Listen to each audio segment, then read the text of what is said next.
Hey, everybody. Can y'all hear me? Yes. Hi, everyone. I'm Maria Patrice Amen, and I'm a part of the LTC steering committee, and also was honored to be a part of the selection committee. The selection committee loved this play that's coming up, and I'm so excited to be the one that gets to introduce it to y'all, because it was such a piece that we loved. But before I do, I want to draw your attention to the QR code here. So if you are watching online or if you're here in the space with us, we invite you to share your feedback with the playwrights, share your feedback with the artists. Our artists have asked for specific responses, and you can follow this link to a Google form that will give you the space to share your thoughts with them. It's going to be available until June 19th, and the feedback form is anonymous. So please take a moment after the festival to fill out and share your thoughts. Today we get to see La Egoista by Erlina Ortiz, directed by Amelia Acosta Powell. So now we're excited to bring to you La Egoista.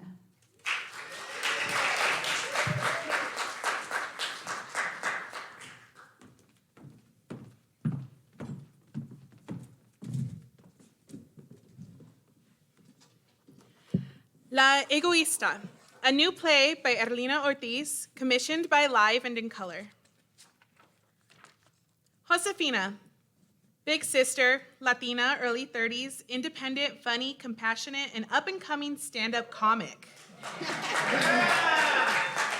Josefina takes nothing seriously. Betsaida, younger sister, Latina, mid to late 20s, loyal, giving, faithful, an accountant. Betsaida takes everything seriously. Scene 1, a bare stage with a microphone, maybe heavy velvet curtains behind as decoration, maybe just a big round sign saying Comedy Ave, open mic, or something like that.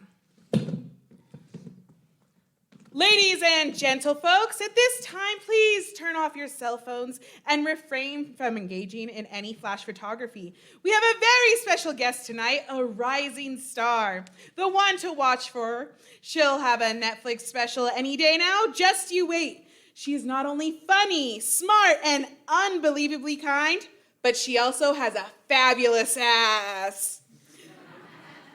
Give it up for Josefina Zavala. Woo! Good evening, good evening. Hello. How are you? Welcome, yeah, welcome. Good evening. Give me some more of that. Come on. Yeah. Thank you. Don't worry. I asked her to introduce me like that. I had a shockingly flat ass until I turned about 25 years old. So now that this donk has rounded itself out, I don't mind drawing some attention to it. Yeah. Look at this baby. I did nothing to earn it, but it came in just in time. It's the age of ass, am I right? Yeah, where my big ass ladies at? Hell yeah, I see y'all. I see you. Let's enjoy it while it lasts, ladies, because history repeats itself, and in a few years, who knows? Flat might be back. Thin might be in. Thick won't be it. And then the reverse plastic surgery department is gonna be booked. My ass is real though. I'm too scared of surgeries, doctors, hospitals. Not worth it for me. My mom was in the hospital a couple months ago, dying. She's actually dead now. Oh, don't worry, I'm okay. We weren't close. Oh no, that didn't bum you out. I went to see her in the hospital, don't worry. I told her, thanks for giving me life and not letting me starve as a kid and all that. Left all the other shit at the door. I wasn't gonna be that asshole, you know? Standing over my mother's deathbed like, why wasn't I ever enough for you? Nah, that wasn't me. Nobody wants that. I did feel a little sad. Of course I did. Who doesn't feel something when a family member dies? Even someone who told her friends I was a waitress because she didn't understand this comedy thing I did or what the point of it was. Well, booyah, Mom. I got paid tonight enough to cover last month's rent. Who's laughing now? Josefina's phone vibrates loudly in her pocket. She is startled. She looks at the audience, looks at her phone. Oh, sorry. I thought I put it on Do Not Disturb. Who calls at 10 p.m. on a Tuesday? Oh, damn, it's a missed call from my sister. Jeez, what does she want? That's another one. I love my sister. I do. We're just very different. She loves Jehovah. You know, God. But she's not like your regular God lovers out there. No. She talks to him on a first name basis. Jehovah. She loves him. My mom did too. They would get each other high off their Jehovah stories while I'll spend the night talking about my ass and how tired I was of sleeping with dudes who don't buy their own condoms. She never moved out, my sister. I was out at 17, you know. I had big dreams to be here in front of you all. Yeah. Moved in with my girl Desiree, who was a crazy bitch but a loyal friend. Hey, better than a normal bitch who's a terrible friend, in my opinion. You see, a crazy bitch who's a loyal friend will kill a dude for you and help you hide the body. A normal bitch who's a regular friend, a terrible friend, not regular, terrible, she will fuck your man in your bed while you're out doing groceries or something domestic like that. My mom and my sister were close, though. I was the odd man out. But the good part is, in their religion, Jehovah's Witnesses, I grew up in it too, but as soon as I learned that masturbation was considered as bad a sin as murder, I felt like my values weren't really aligning with whoever wrote that crazy-ass Bible in the first place. So I pieced.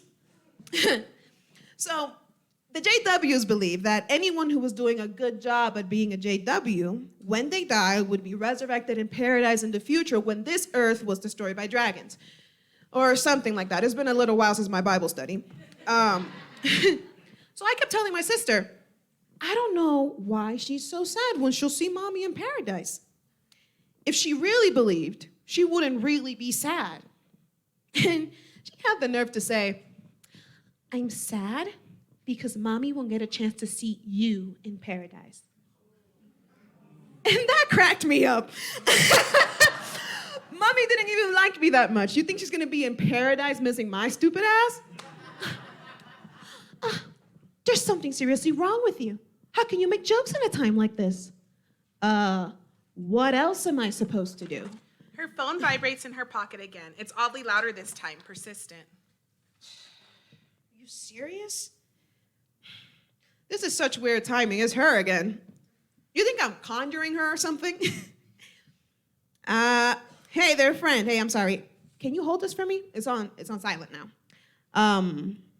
Yeah? Thanks.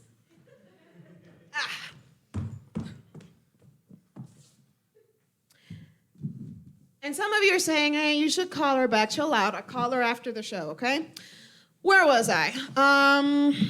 Did I talk about how I don't like dudes coming in my mouth anymore? Yes? No? No one needs that surprise. Dating is fun, huh? You meet someone, you both pretend you don't like each other until you start, the flirting begins and slowly escalates and you start to realize, we're both flirting. We both like each other. Then finally one of you makes a move or asks the other out on a date, and now you're like, okay, this is cool. I may get a chance to meet a new penis soon. And your little fantasy starts like, he owns ties, and I bet he has a salary. And rent and groceries are much cheaper when you can split it with someone. Then you start to really like each other. And you see each other more and more regularly, and you start talking about moving in together, like a joke, but kind of serious. And then you think, am I in love? Does he love me? Will someone finally accept me the way I am with no bullshit? And then, a year and a half later, he takes you out on this nice dinner. He's being extra sweet all night, and then he says, you're really great. I love spending time with you. But I think we want different things. I hope we can stay friends.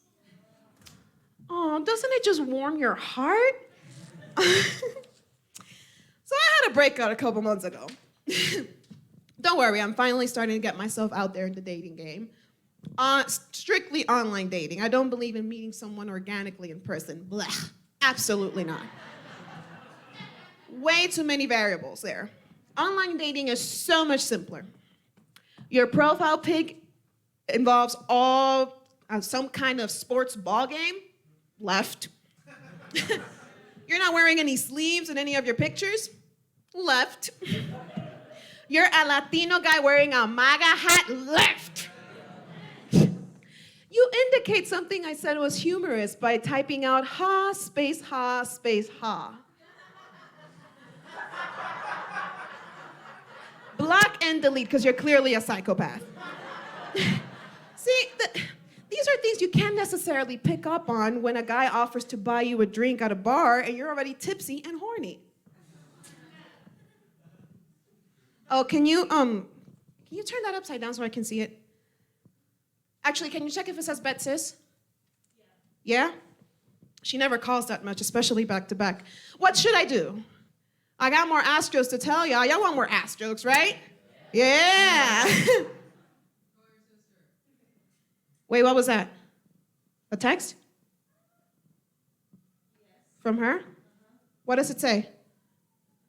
Call me, please. I'm in the hospital. Oh, shit, give me that. Hey, sis, really bad timing. We see Betsaida settling into the hospital bed. She looks tired and weak, but her attitude is still intact. Judgment, fire, love, expectations, faith. Betsaida answers. Finally, you call me back. Yo, sis, what's going on? Scene 2, 6 days later, a hospital room at a university hospital. A few flowers and get well soon balloons. The microphone is still there, though not as present. Betsaida sits in the hospital bed, receiving fluids through a PICC line in her arm. She wears a hospital gown. She studies an Atalaya magazine, the publication of Jehovah's Witnesses. She has a highlighter and a pen. She takes notes and marks important passages. She is still heavy with fatigue, but no worse than someone who is slightly hungover. After a few moments, she looks at her left arm and regards the PICC line. She fingers it. She slides from her own flesh across the tape to the plastic, accepting it as one with herself. Josefina enters with a cup of coffee, a booklet of Sudoku puzzles, and a People in Espanol magazine. Betsaida goes back to her atalaya. Can you believe they actually have people in Espanol here? Betsaida looks at her, nods, goes back to her atalaya. The doctor didn't come in while I was getting coffee, did she? No. She looks at the clock on the wall. Should be here soon. She should have been here 2 hours ago. They said they were going to discharge you today. She has a lot of patience. I'm not even close to the sickest. Josefina looks at the clock and groans. Please don't be rude to her again. I wasn't being rude, Bet. Her and the other doctor come in and say something different every time. You were fine and then suddenly your intestine is leaking? So I just want to know what's really going on. I don't know why you don't. I know what's going on. Oh, really? Well, I'd appreciate some enlightenment so I can get an estimate on when I can get back to my life. That's all you care about, isn't it? Getting back to your life? Well, yeah, Bet. Don't you want to get back to yours? Yes, of course. Crystal's having a baby. I'm supposed to be at the shower right now. Crystal? Little Crystal? She's 22. Got married last year. Wow. Look, I wasn't eating too great for a while when Mommy was sick, you remember? I didn't have time to cook every day. I started eating out more than I ever did, even places like Wendy's and Taco Bell and the food trucks around the hospital. You know I never eat that stuff. My stomach would always hurt and I would just ignore it, so my intestine is fighting back. This is Jehovah's way of showing me that I haven't been properly caring for the body that he gave me. So now, I'll do this TPN stuff in my arm for a few weeks and get the nutrition back up into my system. And I'll do a whole detox and clean my diet and I'll be fine. And we can both get back to our separate lives. Well, since you got it all figured out, let me start looking for flights home. Home? You call Los Angeles your home? You've only lived there for 3 years. Okay, Bet, but it's where I live and where all my stuff is.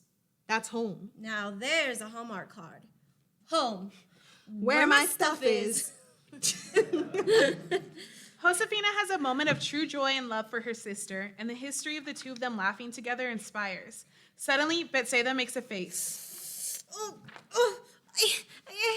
She starts to quickly hop out of the bed. She maneuvers the rack with fluids clumsily around the bed. Are you shitting yourself again? The rack is tangled. Can you help me? Josefina untangles the rack while Betsaida clenches her teeth and butt cheeks.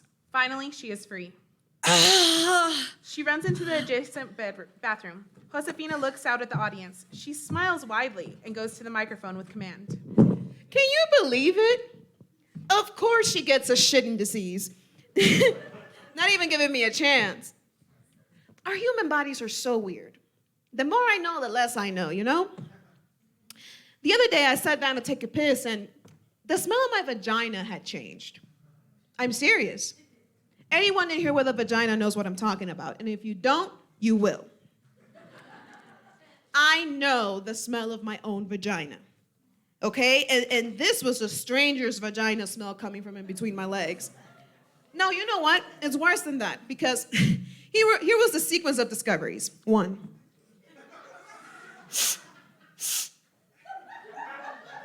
Wait, what's that smell? Oh shit, that's my vagina. That's not what it usually smells like. 3. This smell sure does remind me of someone. And 4. Oh, my vagina smells like my mom's vagina. Yep. My mom would always wash her popola every night before bed. She'd fill up a bucket with water and sit on the toilet, grab her lemisol, and wash her crotch. Right around the time where I had to brush my teeth. Yeah, modesty and privacy did not really exist in our household.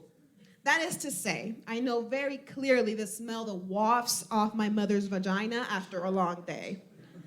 Though, I didn't realize I knew the smell as well as I did until it came out of my own vagina the day after I turned 30 years old. It was like a mature vagina smell, like a vagina smell that's married with kids. Is this going to keep happening?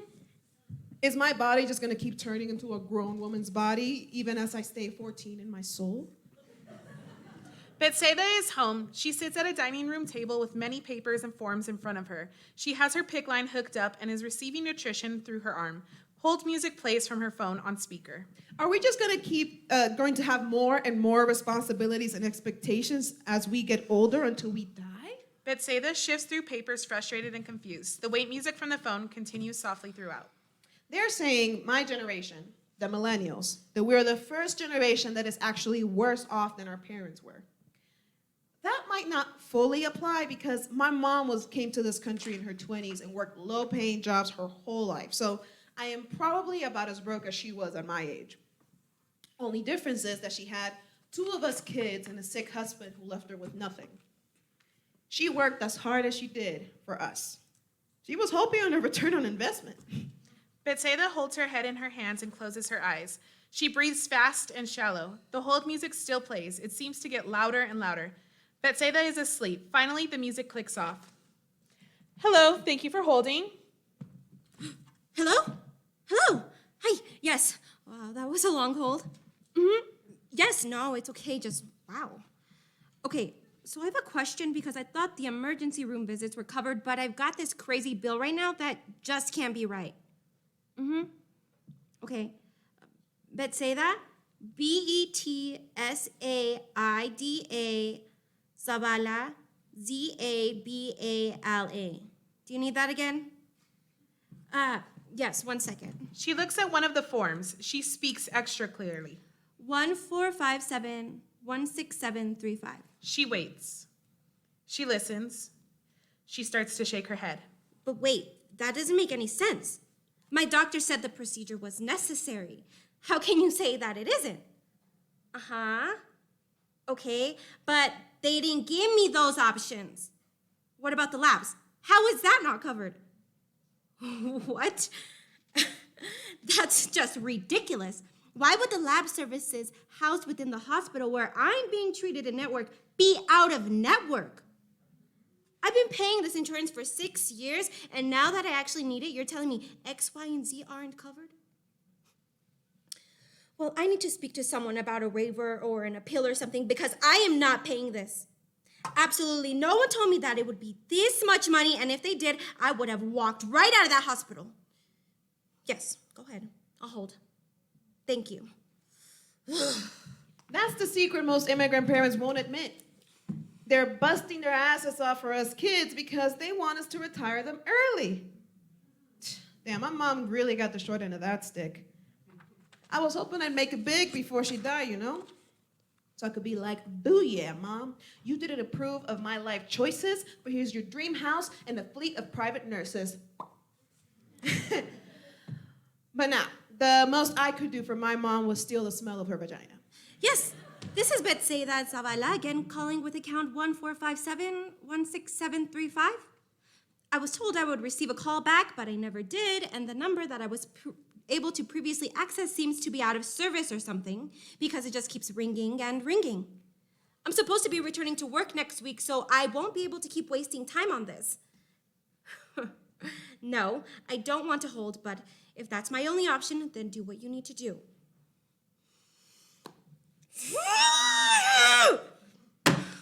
Her eyes close. She lays her head on a pile of papers and falls asleep. After a few moments, the hold music clicks off.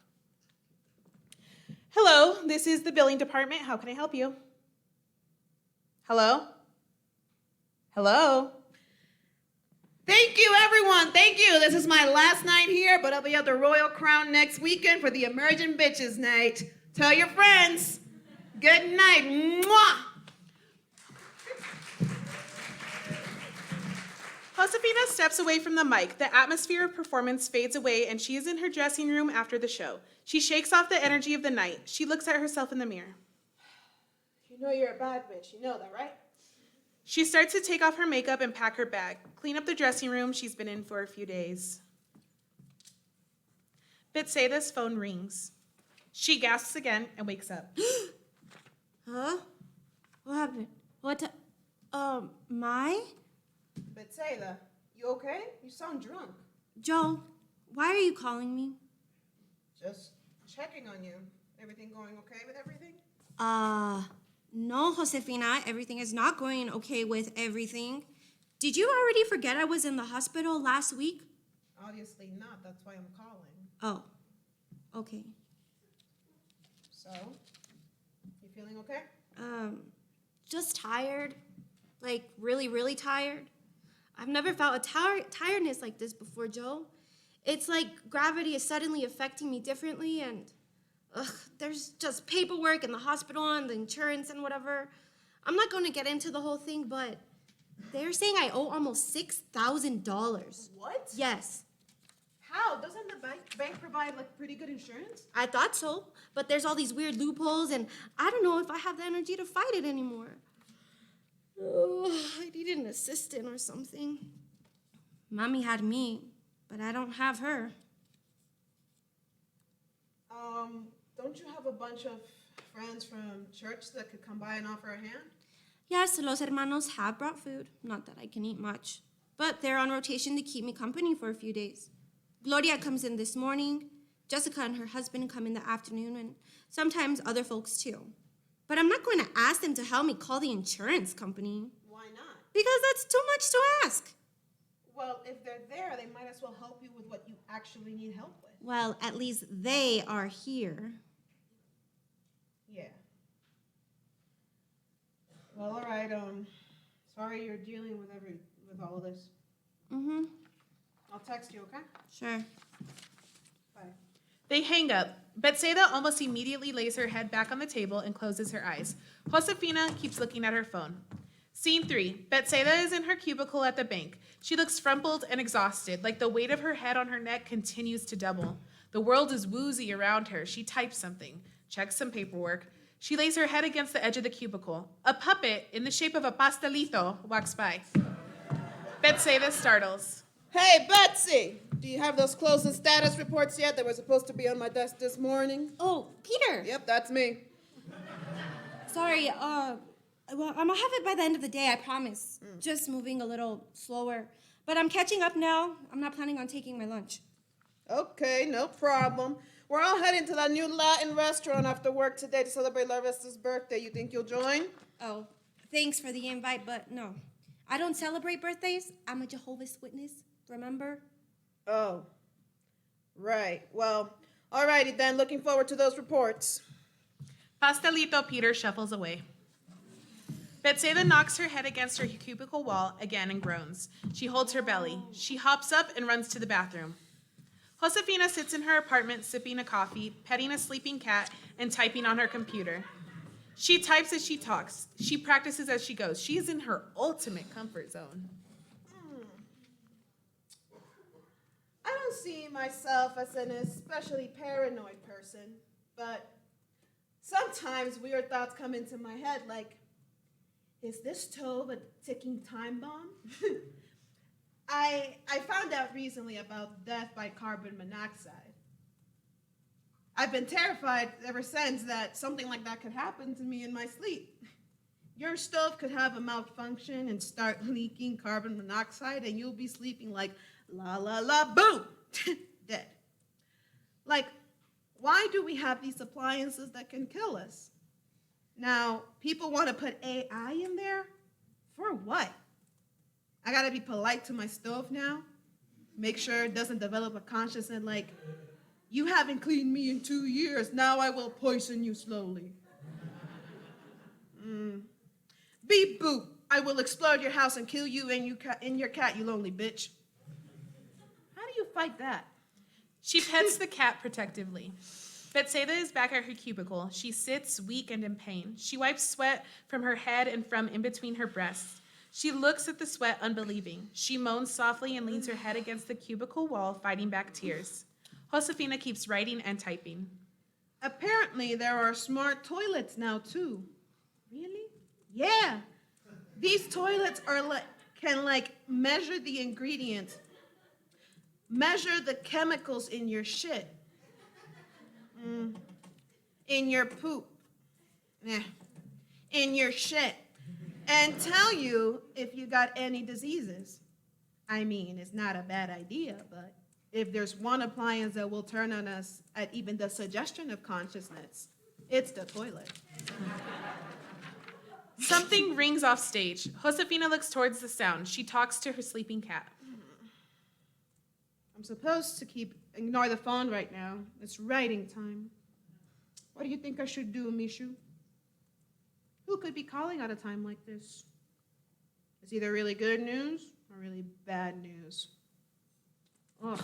Josefina hops up and exits to her phone. Betsaida arrives home. She is so tired, she doesn't make it to the bed or couch. She lays on the floor and breathes deep. A hot dog puppet shows up. She just looks at it as confused and sits up. Hey, sister! We missed you Sunday. How's your healing going? Hi, Gloria. I really wanted to be there. I got myself dressed and everything, but I was just so tired. I slept all day, closed my eyes for 5 minutes. That turned into 5 hours. Ay, bueno. It must have been beauty sleep because you look wonderful. Have you lost weight? What's your secret? I've been trying to lose 10 pounds for 10 years. No. Well, yeah, I'm just doing this liquid nutrition right now, so, I'm not eating very much. I'm hungry all the time, actually. But my intestines need to rest. They say just 1 more week. Then I could start having mashed potatoes and Jell-O and... Hot dogs! We're having the annual congregation cookout this weekend. I hope you can make it. Oh, I hope so. I plan to be there. I would love to see Jehovah permite. But hot dogs? All right, well, let me know if you need anything. Here's the atalaya for next month. Hot dog Gloria throws the atalaya at her. Thank you. I'll make sure to stop by next week and check on you. Thank you. The hot dog exits. Betsaida watches it, trying to make sense of it. We hear her stomach growl. She crawls to her TPN machine and starts to hook herself up to her liquid nutrition. Josefina enters from her bathroom with a huge smile on her face. How many?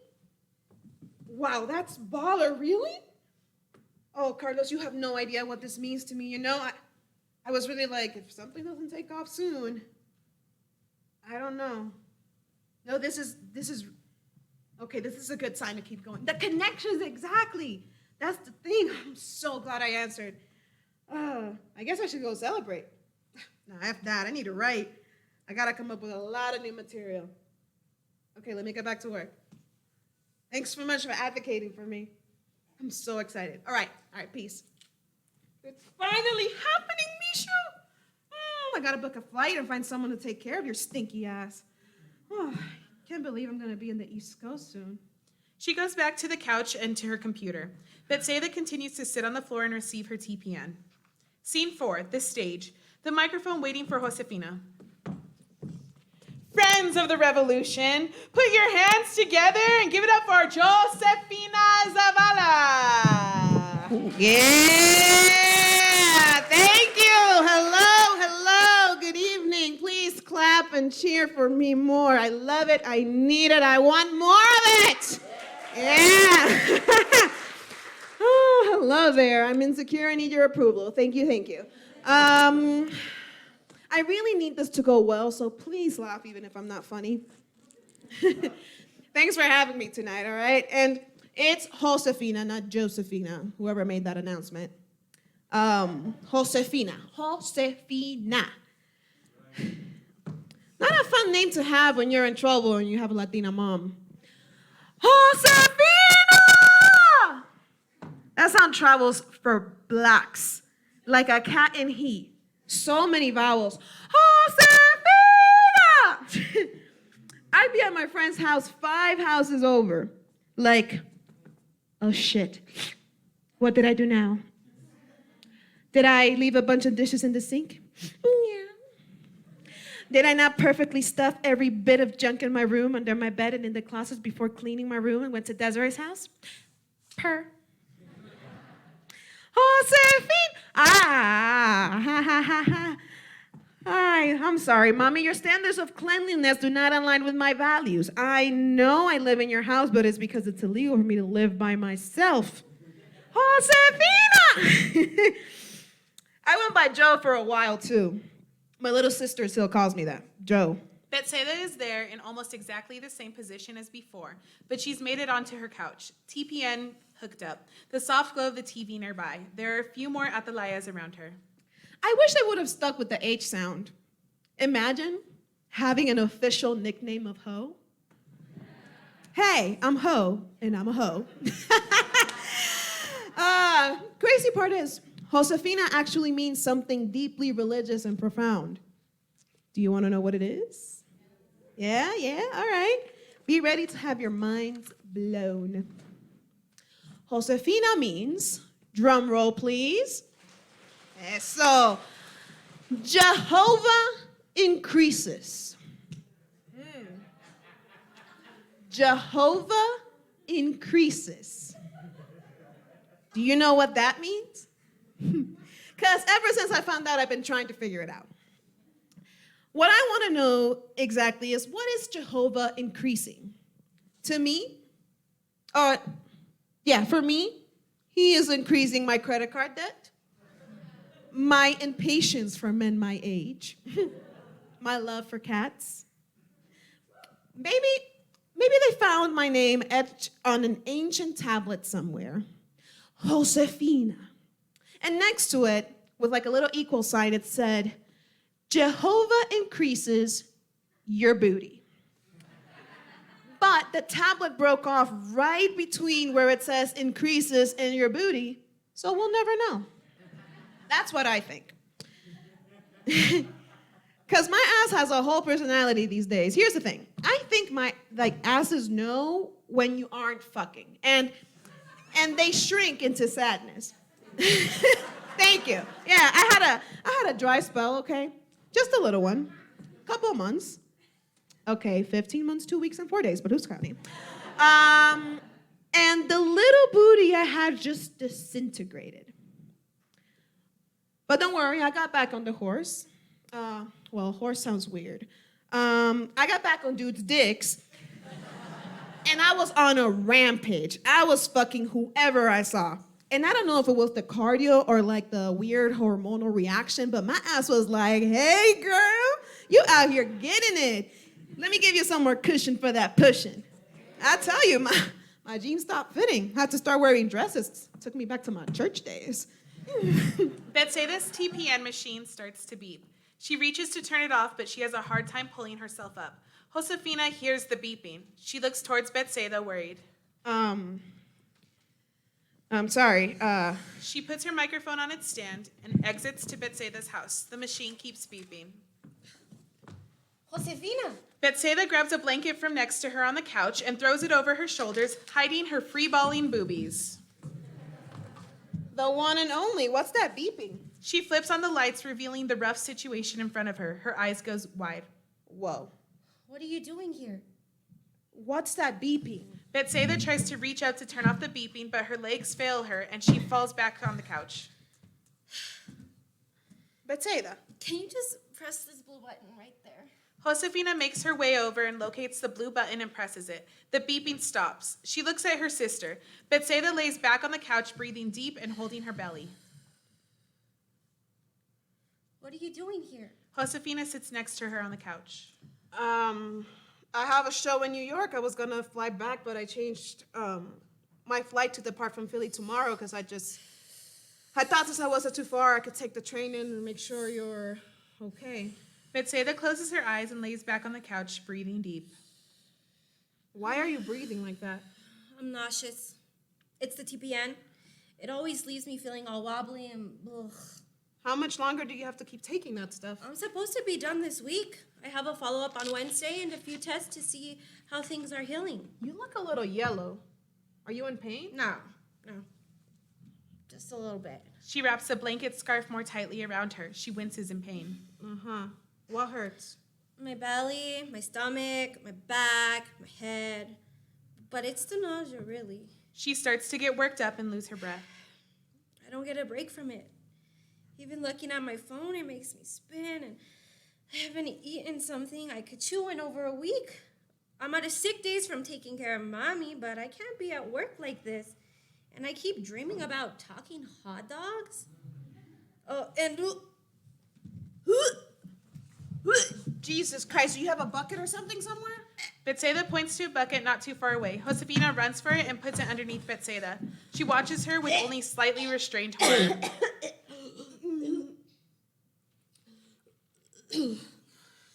Jesus Christ. I haven't eaten, so there's nothing there.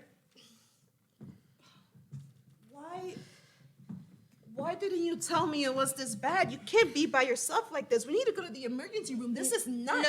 No. What do you mean, no, weirdo? Betsaida starts to close her eyes and sigh.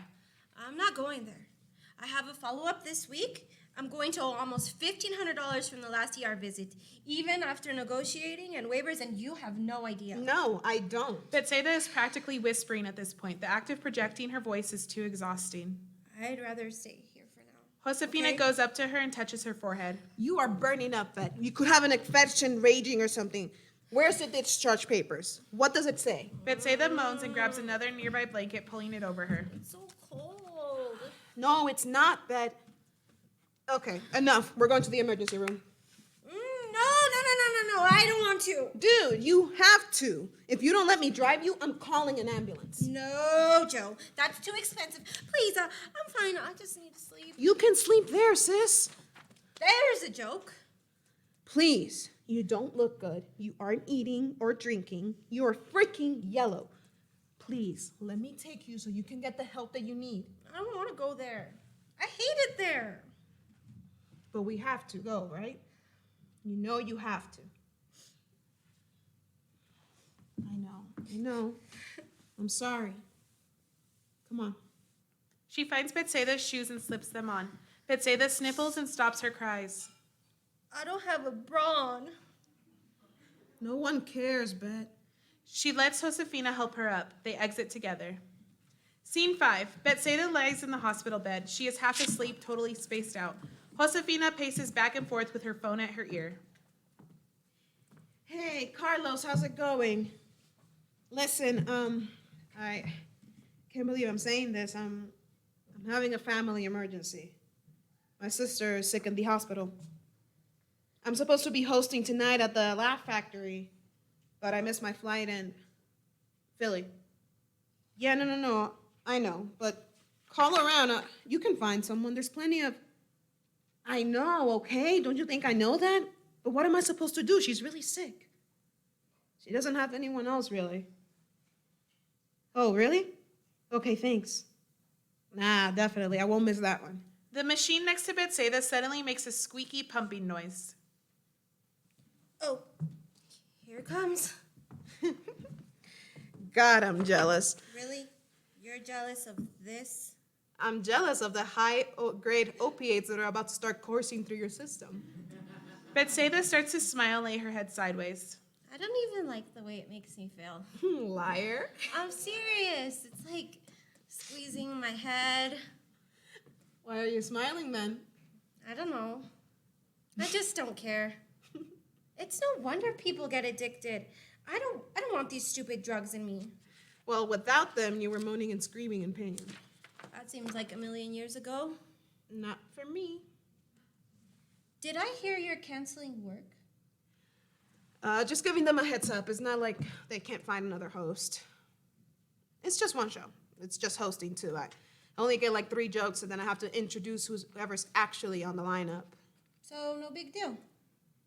Well, I mean, there's always recruiters and agents and whatnot, so you never don't want to be there. But... Betsaida's eyes are closing. And you're falling asleep.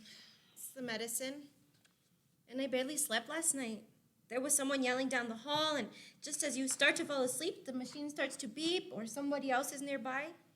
You know, they come to take your blood at 4 a.m. That doesn't seem helpful for people to actually get better. At least at home, I could sleep. Don't start with that again. Your kidneys were about to fail you. If I'd listened to you, you would be dead by now. Drama queen. I saved your life, okay? So just accept that. At least you're not out here looking like a damn Simpson anymore. Betsaida looks at her arms, confirming. Then she grabs her blanket, pulling it up to her neck. Josefina sits next to her on the bed. Aw, look at my little sister. He looked like Misha when he rose up next to me in his little cat donut. She tucks Betsaida in. Betsaida shakes her head annoyed, but she accepts the affection. So who's taking care of your cat now while you're here? I've got 2 friends on rotation. I do miss the little fluff. Betsaida grabs Josefina's hand. Josefina considers, then grabs it back. I'm sorry I'm keeping you from your cat and your job. Yeah. Well, actually, Carlos hit up some connections and got me a 10 p.m. slot at the Balloon Room downtown. I can hop on the 42 bus and be there in 20 minutes. I mean, they aren't paying, but at least I won't get rusty. Oh, you're going there tonight? Hell yeah. Betsaida makes a disapproving face. Josefina makes a please don't start face. A soothing tone comes over the intercom, followed by an announcement. Dear patients, staff, and visitors, it is now 2 p.m. and quiet time will be in effect until 4 p.m. A quiet environment is a healing environment. Thank you. Ah.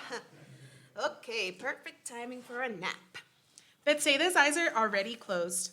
Josefina runs her fingers through her sister's hair for a few moments, scratching her head. Betsaida smiles and sighs with pleasure. All right, ugly. Have a good nap. Josefina quickly gets up, turns off the light, and exits the room to the hospital hallway without looking back. She tries to physically get away from everything she was feeling in Betsaida's room. She shakes it off. She sits on a bench in the hall with head in her hands. She starts to scratch and massage her own head from front to back.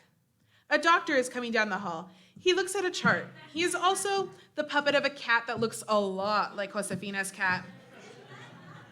He starts to almost go into Betsaida's room, but Josefina spots him. Psst, hey. Psst. The cat doctor perks his head up from his chart and goes to Josefina. Can I help you? Shh, man, it's quiet time. She's sleeping. I'm a bit behind today. I was going to give her some updates on her scans and labs from last night and this morning. Well, you can tell me. I'm her sister. Are you going to be the one handling her primary care? What do you mean? She has you and a bunch of other doctors who are supposed to be doing her primary care. Of course, but she will likely need extended care after she is discharged. Surgery will be necessary. Since when? I thought surgery was last resort. Well, that is the newest update.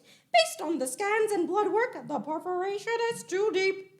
Also, her kidneys have an aversion to the IV nutrition, so the sooner we can get her healed up, the sooner she can get back to eating solid food. Right now, the chances of that perforation healing on its own are slim, so we'll have to take it out. About 12 inches. And she'll need someone to help with her dressings and TPN and the antibiotics. She likely won't have much strength for several days. But if all goes well, she'll be healed up and ready to eat solid foods in 3 to 4 weeks. Josefina just looks at him. She looks at the door to the room where her sister sleeps. He puts his paw on her shoulder. I know it's a lot to take in, but she's in good hands with us.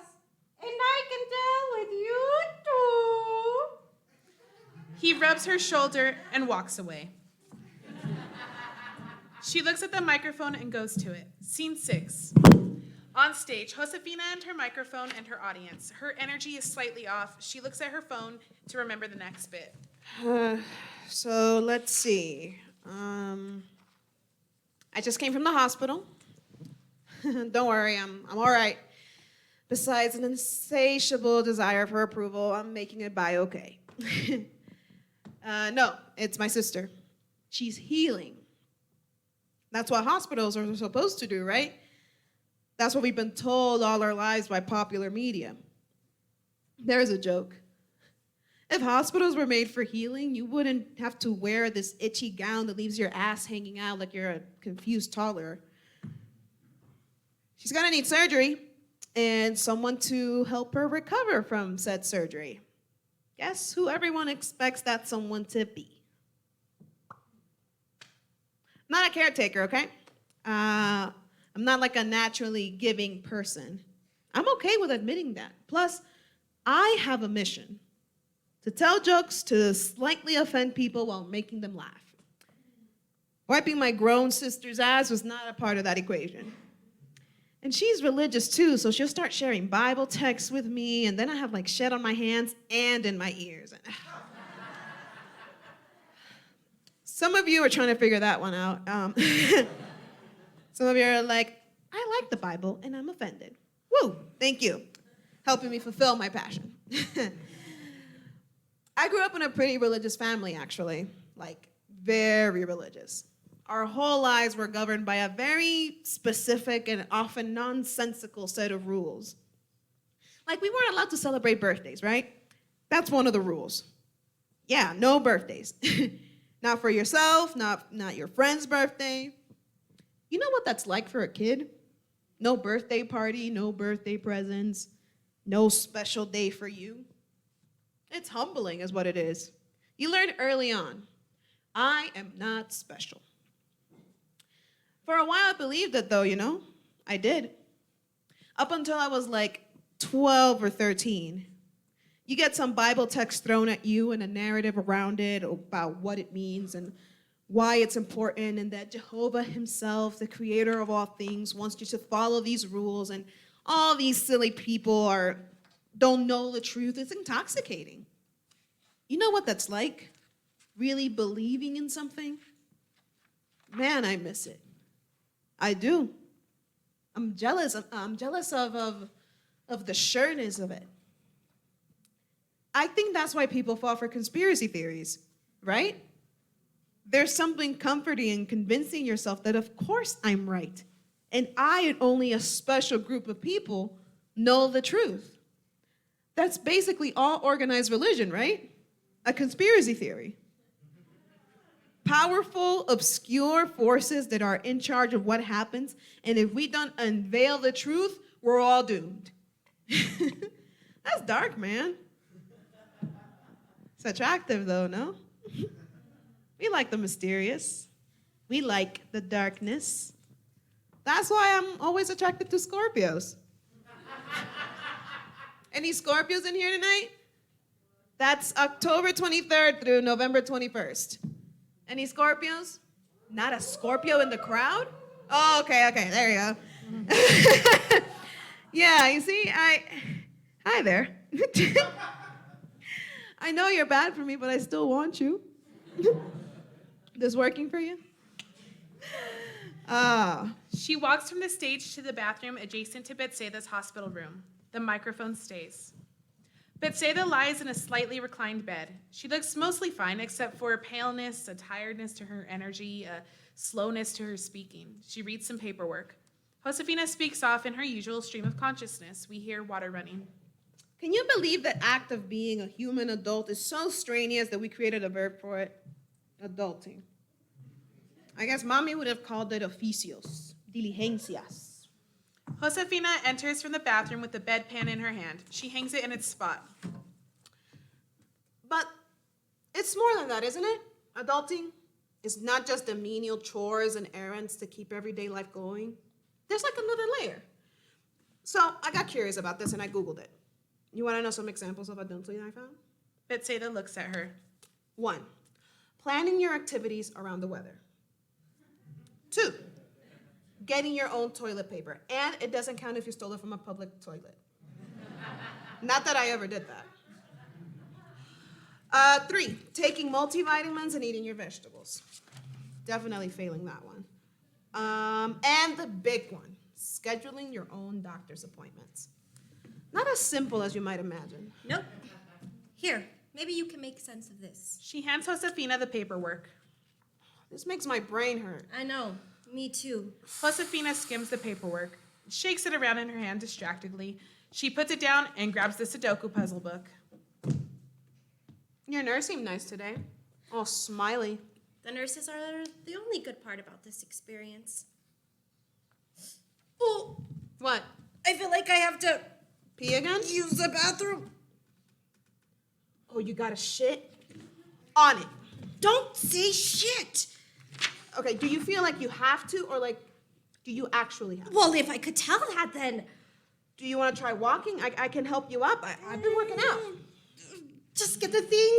Josefina rushes expertly for the bedpan. She slides it underneath Betsaida's blanket and holds it there while positioning the blanket to make sure it doesn't get soiled. Betsaida braces with her arms, lifts up as she tries to go in the bedpan. Josefina just looks at her. She smiles awkwardly. Stop staring at me with that weird smile. Josefina turns around and faces the windows. my God. I just had a flashback to when you were little and you were constipated and scared to sit in the bathroom by yourself. So I'd sit there with you on the edge of the tub reading you books. Oh, yeah.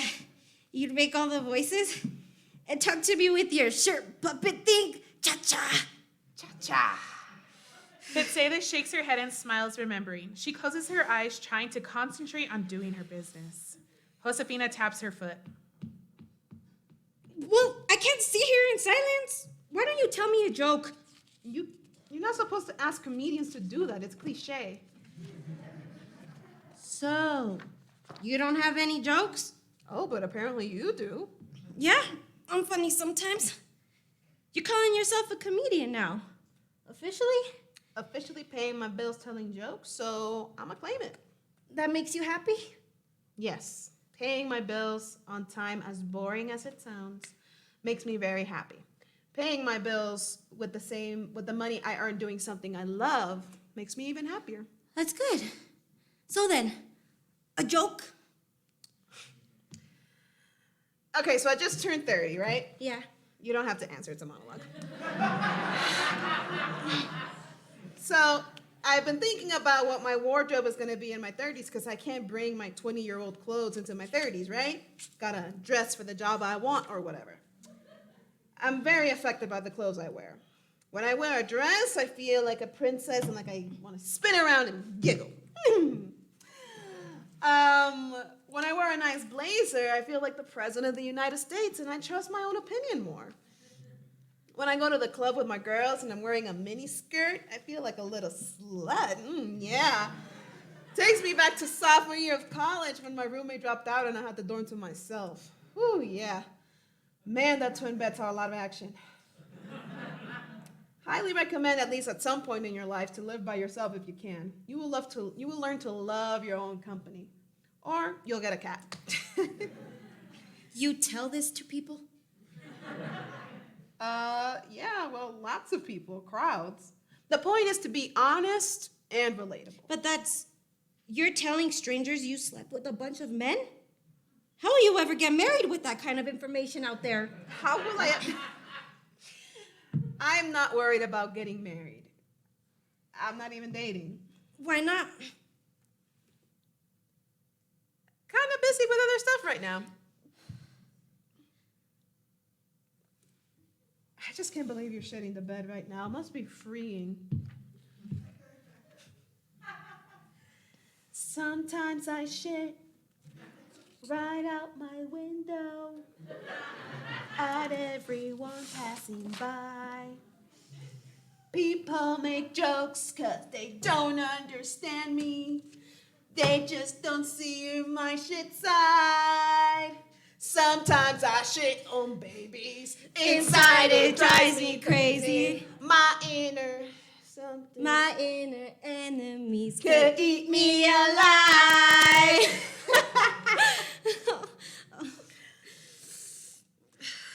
Oh, goodness. I can't do this. I'm gonna call the nurse. She goes for the remote with the little nurse button. No. I can step out. I'm standing here distracting you. It's fine. I don't even have the urge anymore. I'll just wait. Josefina shrugs and goes for the bedpan. Betsaida lifts painfully, then lets herself fall heavily. Josefina hangs the bedpan back in its spot. So I set everything up to stay with you the next couple of weeks. Joe. What? I had to smell your farts my whole life already, and you puked in my hair when I was 12. I'm not afraid of your bodily fluids if that's what you're worried about. I've handled your piss like a pro. Don't say piss. Why not? It's just an ugly word. I don't like hearing it. Okay, so what do you want me to say? I've handled your pee like a pro, or urine? What seems like an acceptable word for you? Just don't say piss. You're a 30-year-old woman. You sound like you're 14 when you say piss. Okay, whatever. I don't work in an office. So I'll stay with you at Mommy's for the next couple of weeks until you're better. Betsaida shrugs, then she smiles. Okay. Thanks. Mommy would be happy. Mommy was never happy. Yes, she was. Oh yeah? When was Mommy happy? When I got baptized. She said it was the happiest day of her life. Really?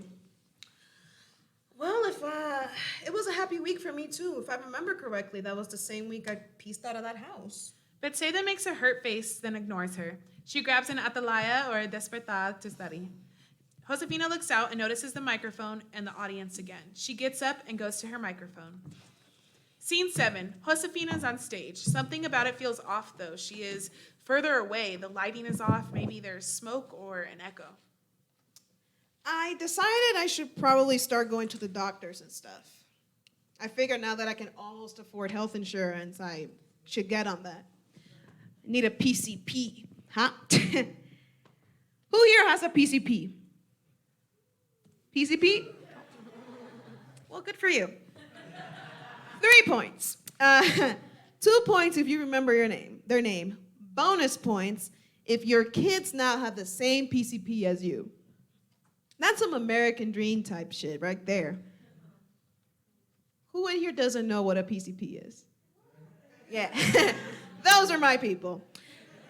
A PCP is a primary care physician, okay?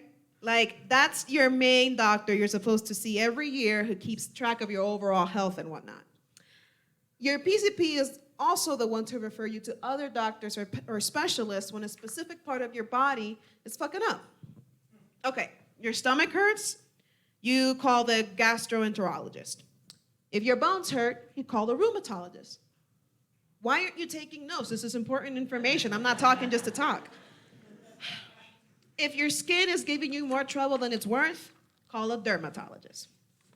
If your stomach is growing and your period is not coming, you're pregnant. Hey, call a gynecologist, I think. Thing is, you can't even get an appointment to one of those doctors if you don't have a PCP who refers you. So not to stress you out, but get that on your to-do list. Betsaida is there. She lays on a cot in her living room, holding her belly in pain. She whisper calls. Josefina. Josefina startles. She looks around but doesn't see Betsaida. She shakes it off and goes back to her set. Doctors. Oh, and the dentist. Oh boy, the dentist. Those are some cycles, the dentist. My last cleaning, and my first one in a couple of years, my dentist didn't believe me when I said I was flossing. She was just like, sure you are. I was offended. I flossed that morning just for her.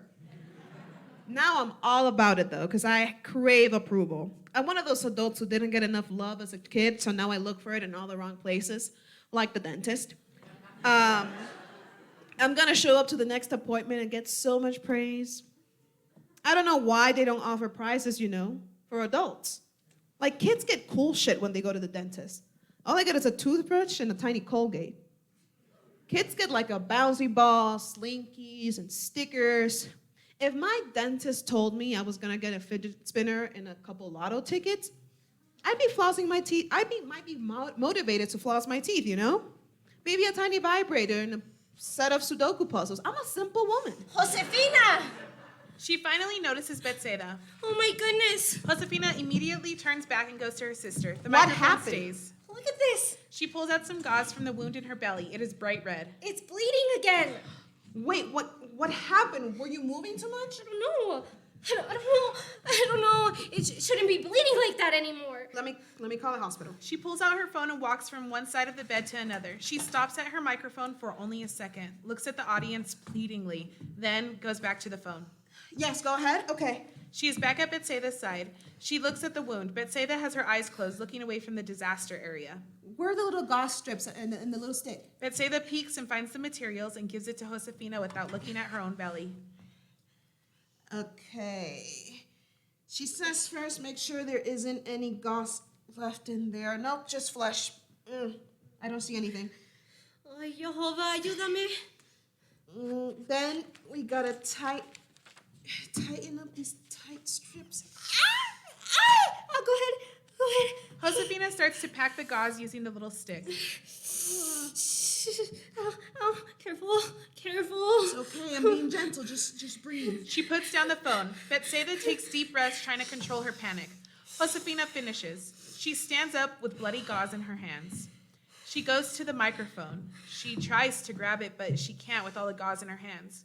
She seems confused for a moment by her predicament. She goes back to her sister. She throws the gauze away. She lays down on the couch. She sighs with relief to be horizontal. Betsaida shifts in her bed and sucks her breath in pain. As soon as she makes a sound, Josefina wakes up and runs to her side like a new mother checking for breath. Betsaida still sleeps. Josefina notices the microphone and scowls at it. Suddenly, she grabs her phone and puts it to her ear. She paces. Betsaida switches between watching her, sleeping, trying to reposition herself, her wires and tubes, or reading the Bible or a JW publication. Each time Josefina passes by the microphone, she is drawn to it in some way, but the other urgent matters draw her attention. She shakes her head at whatever she is hearing on the phone. Right, but this is the part you're not understanding. She just lost her job, and her insurance was through her job, and now she's unemployed.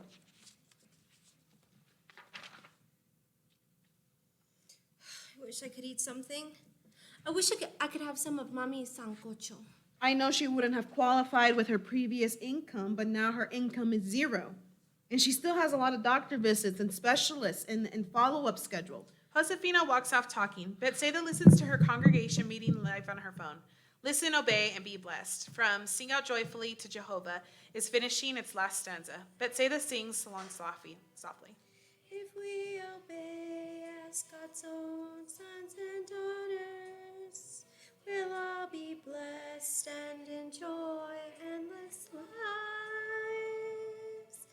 Listen, obey, and be blessed.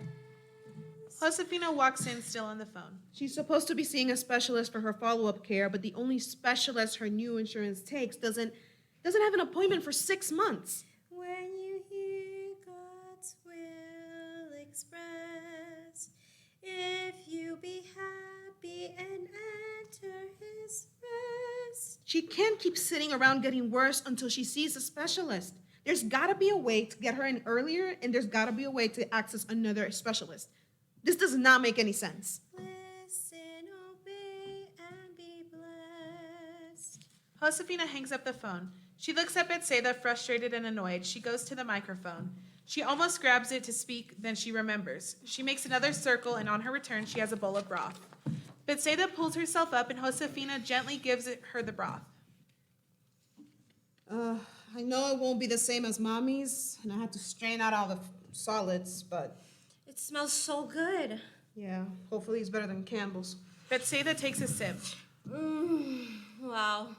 Joe, it's perfect. It almost feels like actually eating. Wow. Salt. Betsaida closes her eyes in pleasure as she sips the broth. Maybe later we can try a short walk around the block. They said you can't be this still. You'll get a blood clot. What do you think? Yeah, maybe. I'm feeling a little better today. Betsaida hands her the finished soup. Thanks, sis. Betsaida closes her eyes. Josefina wipes sweat from Betsaida's sleeping forehead. She sighs heavily and lays on the couch exhausted. She is out in a few moments. Betsaida pops awake. Josefina! Joe! Josefina pops awake disoriented. She grabs her blanket, tries to get comfy to keep sleeping. Betsaida flips on a lamp by her cot. Joe! I need you! I'm up. She sits up, trying to wipe the exhaustion away unsuccessfully. It's time for the next dose of the oxy. Josefina looks at her phone. It's not supposed to be for another hour. Seriously? Josefina goes for the remote control. Let's just find something to watch so you're distracted. I don't want to watch anything. Okay. Josefina grabs the end of her shirt sleeve and tucks it into her hand, creating a little creature with a mouth. Hello, Betsaida. It's me, Chacha. Oh, you're having a hard day, huh? Betsaida looks at Josefina like you can't be serious right now, but she looks at the shirt puppet and answers. More like a couple of hard months. Oh, yes, life challenges you sometimes. Yes, it does. Yes, it does. You know what I do when I'm down? What brings you down? Plenty of things. I'm not a happy Chacha all the time. Sometimes I feel sad too, and I make a sad side face like this. Betsaida smiles at it and pats it on the head. Aw, Don't be sad, Cha-Cha. We'll make it through. Now, can you go get me the oxytocin on the counter, please? I would so appreciate it. Hi, what should we do, Cha-Cha? Oh, it's almost time anyway. Oh. Okay, but you have to wait at least 7 hours for the next one. I'm not kidding. Come on, Cha-Cha. They exit, leaving Betsaida alone. Betsaida takes a deep breath, trying to calm herself. She lowers her head, her lips move as she prays. Amen. Josefina and Cha-Cha re-enter with the pills in Cha-Cha's mouth and a glass of water in Joe's free hand. Cha-Cha notices the microphone. She starts to drift towards it. Ooh, Josefina pulls her back. not now, Cha-Cha. Here. She hands Betsaida the glass and drops the pills into her hand from Cha-Cha's mouth. Thank you both very much. She sits up painfully to take the pill in the glass. She swallows the pill and almost immediately collapses back on her cot. I hate those hospital beds, but I wish I had one right now. You really took that up and down feature for granted, huh? Yeah. Wish I could make it to my room. Oh, you'll be doing steps in no time. Cha-Cha coos and nuzzles herself into Betsaida's neck. Betsaida pats Cha-Cha on the head, smiling.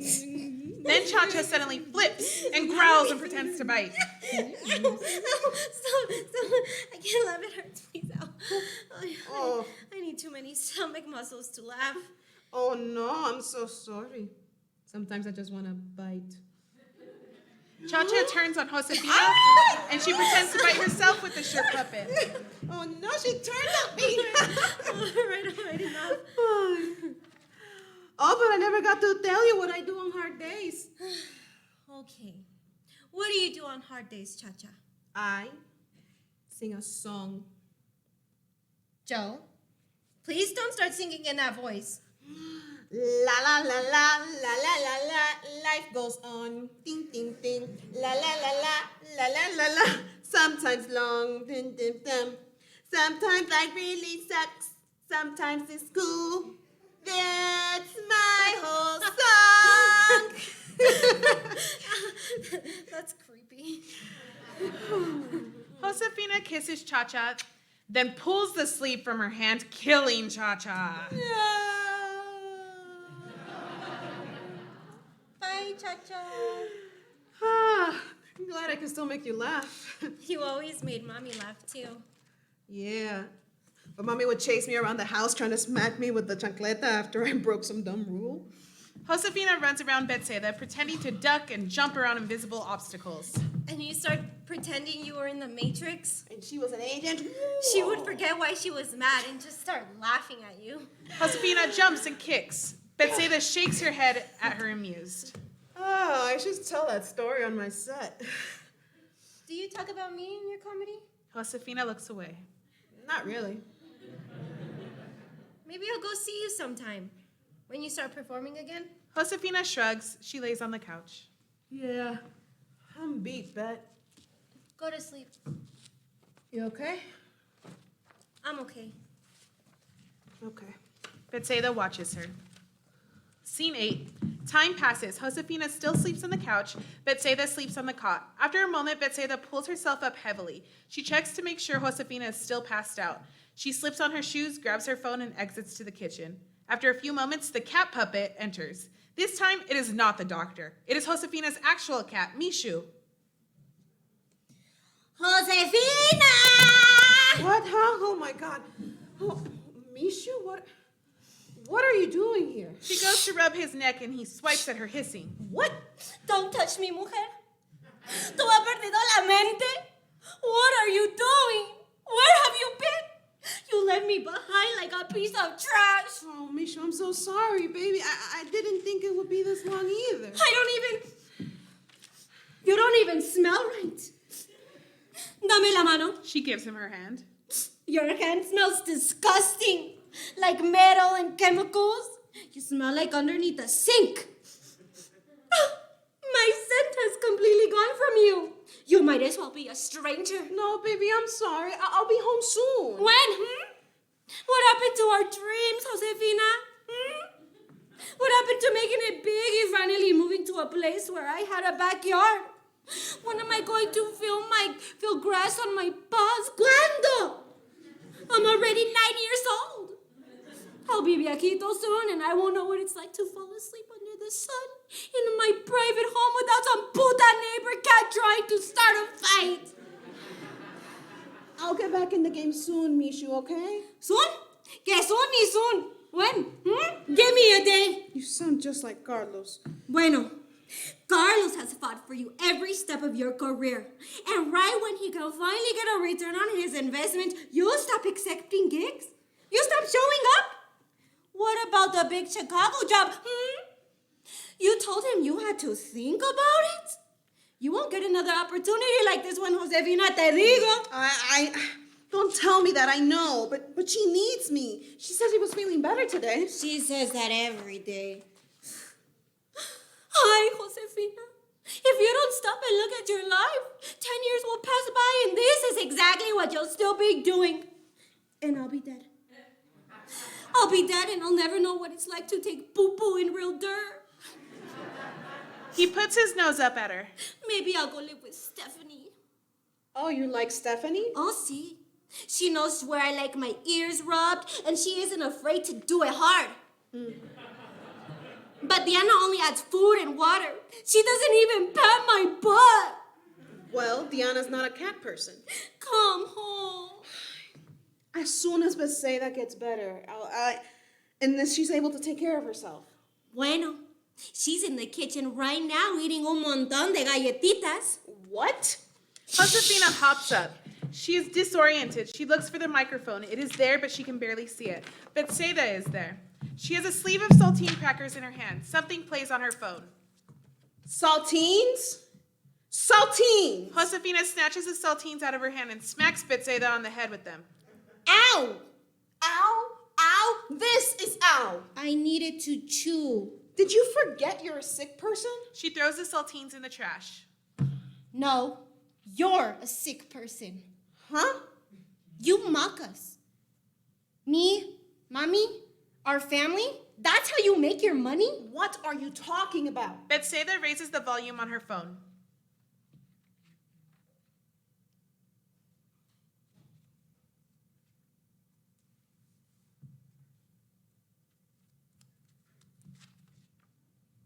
Josefina's act begins to JWs play. believed that anyone who was doing a good job at being a JW, when they died, would be resurrected in paradise in the future when the earth is destroyed by dragons.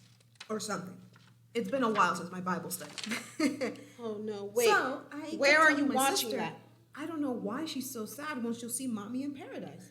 If she really believed, she wouldn't really be sad. It's on YouTube for But the she world had to the nerve hear to and say, see it trending. I'm sad Seriously? because She's Mommy excited didn't and get a shocked chance and a to little see scared. you They in both listen to paradise.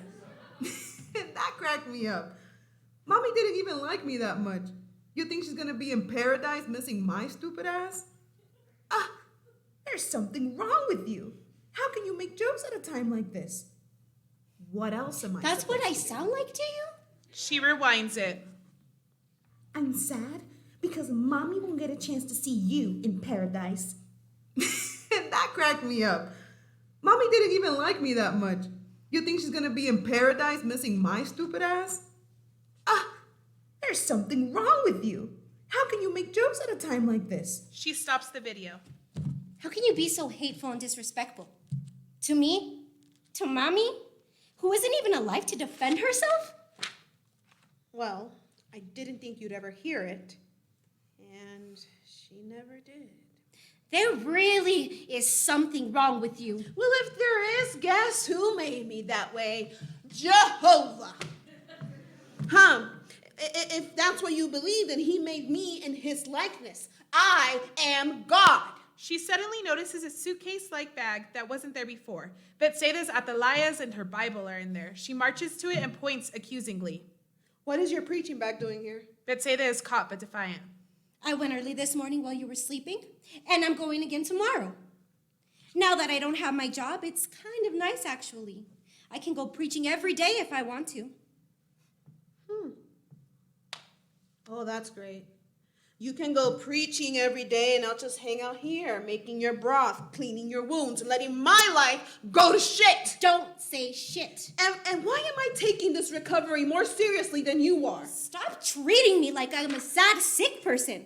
I'll never get better that way. You know, a lot of this is mental. If I believe I'm healthy, I'll be healthy. And you're saying you won't let me go preaching with the brothers and sisters? Something that actually makes me feel better? Yeah, something that involves a lot of walking and physical exertion. Am I missing something? I thought that you could barely get around the block a few days ago. Jehovah is real, and he listens to our prayers, Josefina. I wish you believed. I wish you could see. You just don't want me to be in service. You've always had a problem with my dedication to the word. Oh my fucking God, here we go. Stop cursing! Ass, hell, damn, Christ, puta, coño, bitchy, fuck! Get out of my house! Oh, get out of your house? Get out? Don't mind if I do. She puts on her shoes and grabs her bag. She stuffs the things in her bag.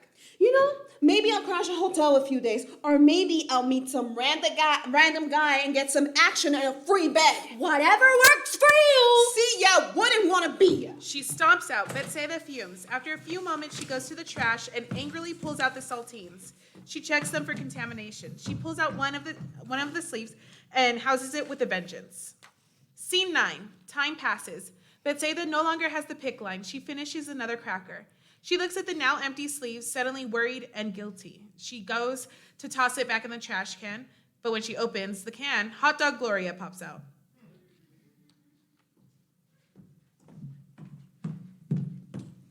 Ah! Hey, hermana. Oh, Gloria. Good to see you. I didn't know you were planning on visiting today. Do you want some coffee or tea or... Hi.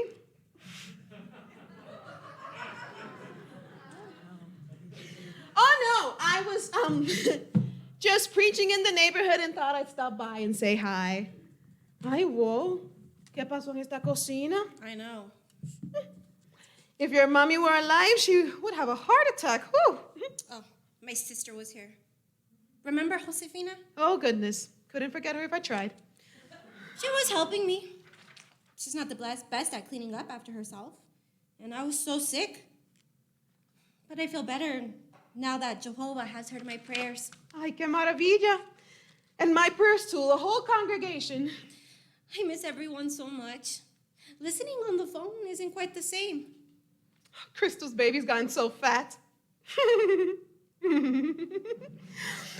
Oh, why don't you come with us? No use in staying cooped up inside all day. I don't know. It's a beautiful day to spread the news. Spread the news. Spread the news too. Spread the news. Yay! Okay. Can you wait 5 minutes? I'm gonna get changed real quick. Well, all right. What good news? She closes the trash can on Gloria. Betsaida changes. She throws on a nice, modest dress and comfortable shoes. She ties back her hair and puts on a little bit of lipstick. She looks at herself and smiles. She feels like herself again. She touches her belly where her wound still throbs. She winces, then sucks it up. She grabs her purse and her magazine. She enters the audience. She takes a deep breath and she knocks on a door. She acknowledges an audience member with confidence and effervescence. Good afternoon. My name is Betsaida. Have you heard the good news? The good news includes all the truths about what Jesus spoke and his disciples wrote. Before ascending to heaven, Jesus told his followers, "Go therefore and make disciples of people of all nations, baptizing them in the name of the Father, of the Son,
Ladies and gentlefolks, put your hands together for Josefina Zavala. Haven't heard that name in a while. Give it up for Josefina. Welcome back.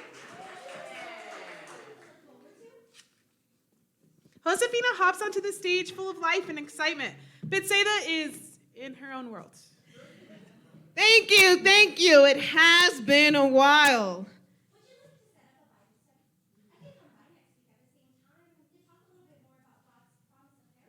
Thank you for being here.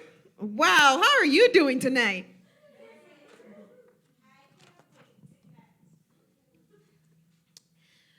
Does anyone in here know why we're here? Anyone? I think that's the most remarkable thing that we have done as humans.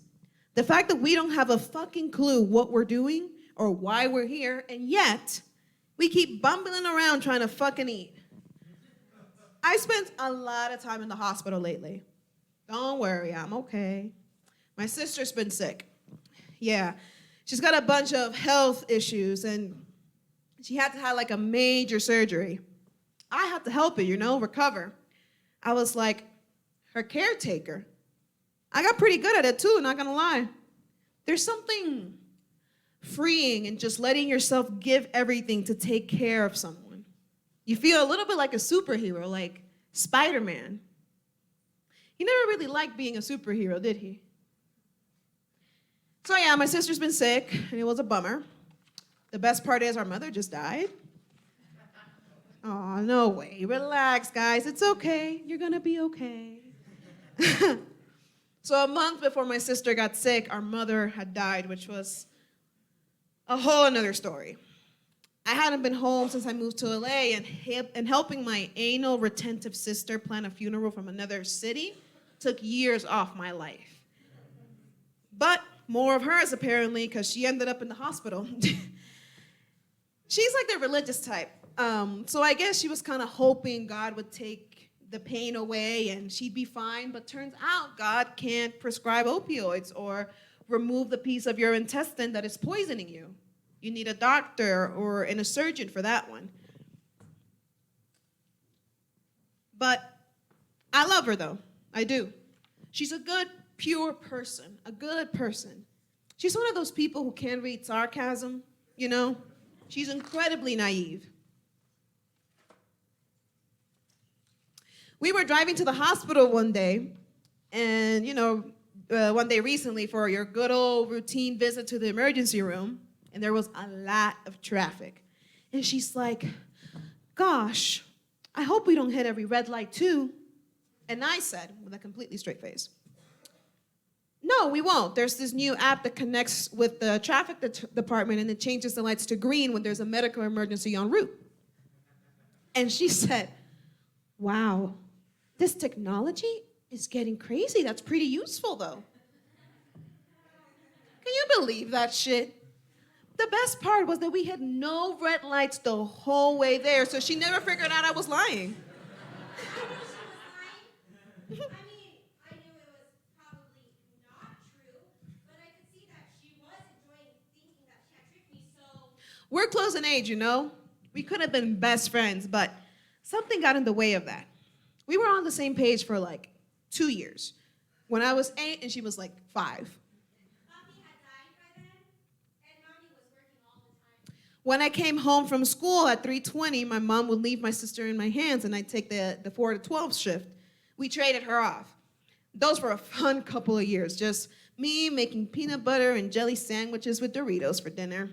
Mommy always left us warm food on the counter. Why does she exaggerate? We'd watch whatever we wanted on TV, usually weird stuff we didn't understand. Oprah. We were not even 10 years old in our living room watching Oprah and learning about domestic violence and teen sex trafficking. Now that's an after-school special. She would plan the whole day around the TV guide, but I could only pick 1 hour. And she always wanted to watch the big comfy couch, blah. Or like Blue's Clues. Actually, Blue's Clues was pretty lit. That Steve dude was an idiot. Which we all know meant rehab.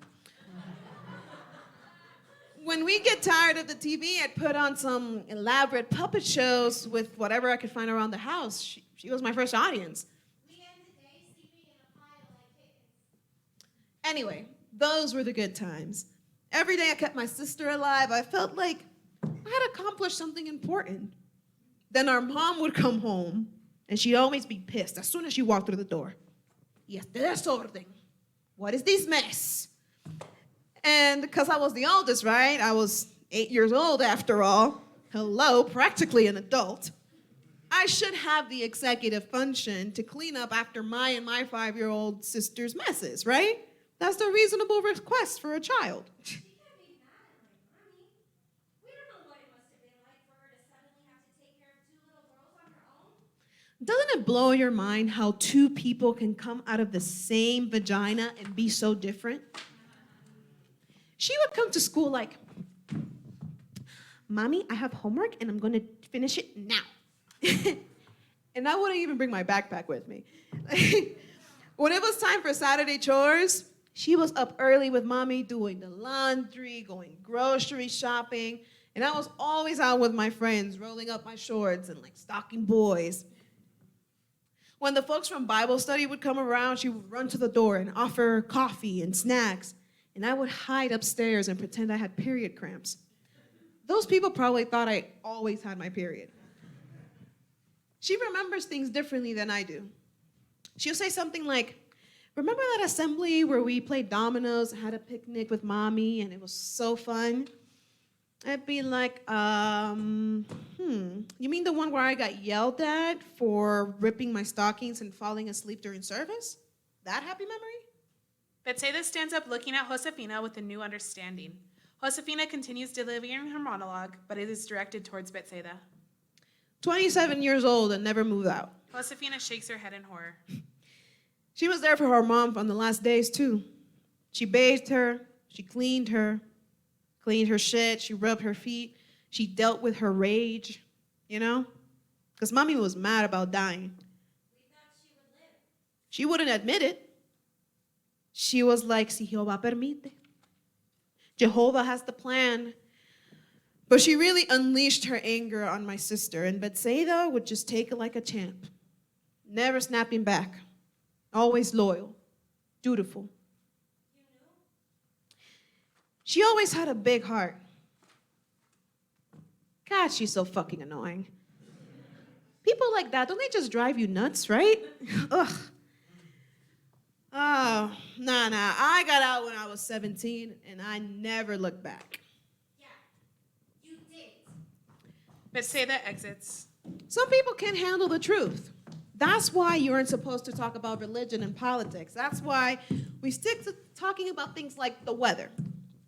Hey, you in the striped dress.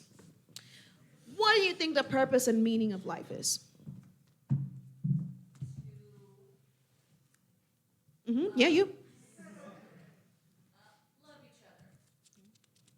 each other. Wasn't that nice? See? Now, same person. What do you think about this weather? I'm already bored. See what I'm trying to say? The cat doctor suddenly appears. This isn't what we talked about. You again? You're supposed to be taking care of your sister. I thought we were a team. Don't start. She kicked me out. She said she was fine and that she didn't need me anymore. Well, she's back in the hospital as of 10:17 p.m. this evening. What? We'll be running some tests to see what's going on. Perhaps Damn another it. infection. I knew it. I freaking knew it. I knew it. You had one job, Josefina. The cat doctor shuffles off angrily, looking at his chart. Anyone drive here? I'm so serious. Please, someone raise your hand. Did anyone drive here? Okay, you, right here. Come with me. Can you give me a ride to Penn Hospital?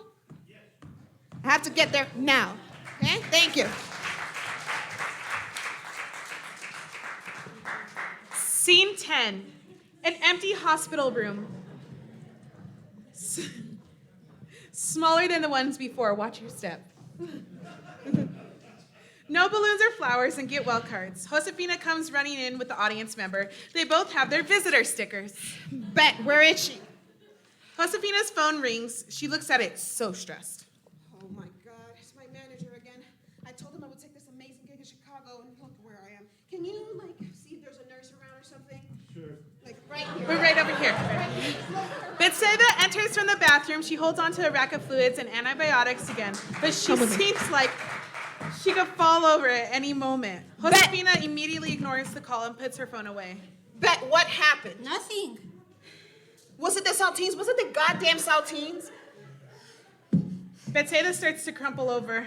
Jeez. Josefina runs over to her. Betsaida flails away from Josefina. Don't touch me!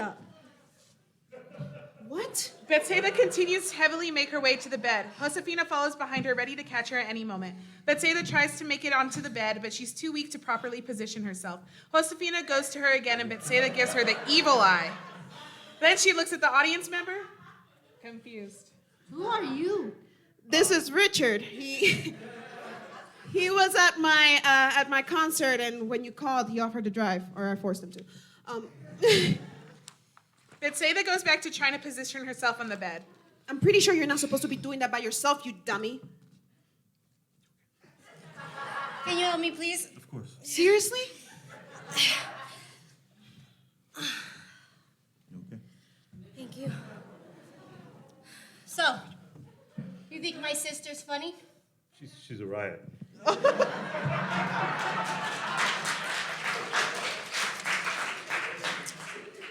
Interesting. I think she's kind of mean and grotesque for no reason, and she lies. Hey, okay, there are some embellishments, but most of it is true. Half the things she tells you are lies. All right. Maybe if she wasn't talking about me, it would be a little funny. Betsaida, what happened? Betsaida thinks, then drunkenly points to a chart near the audience member. Can you come over here where the intake paper is? Could you read what it says, please? Mildly dilated gas-filled small bowel loops in the right mid-abdomen with a paucity of distal small bowel colonic gas seen. Findings concerning for developing small bowel obstruction. CT abdomen and pelvis can be obtained for further evaluation. So, Betsaida finally looks at Josefina. In a different spot than the surgery. They'll have to go in again. They're saying I'll need another PICC line. I thought we were done with the PICC lines. Apparently not. And I'll need help again, like in the beginning. I'll probably be here for a few days, so get your Sudoku puzzles ready. I see. Oh, Richard, you can go now. Thank you so much. You can go down the middle, pick your favorite spot. Thank you. Betsaida nods, then she shakes her head. Are you in pain? But I can't really feel it right now. I can't believe I'm here again. I can't believe this is my life. Betsaida shivers. Josefina's phone rings again. She pulls it out, looks at it desperately, then silences it. She sighs heavily. She grabs a folded blanket and opens it over Betsaida, comforting her. She looks to where the microphone usually is. It is completely gone now. She gets up, looking for it desperately. Betsaida leans back in her bed. It crinkles and squeaks. I hate these beds. Josefina starts to inch towards the exit. Where are you going? I gotta get back to the hotel and bring my things over to your place.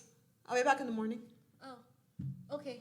Josefina goes back to the bed and grabs Betsaida's hand and squeezes it. She tucks Betsaida in. She exits Betsaida's room.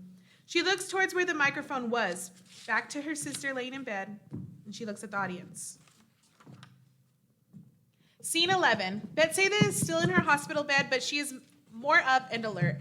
Josefina is on an airplane, though Betsaida doesn't know that yet. Josefina wiggles in her seat with manic, nervous energy. She grabs her phone and FaceTimes Betsaida. Hey, boo-boo. Hey, where are you? How are you feeling?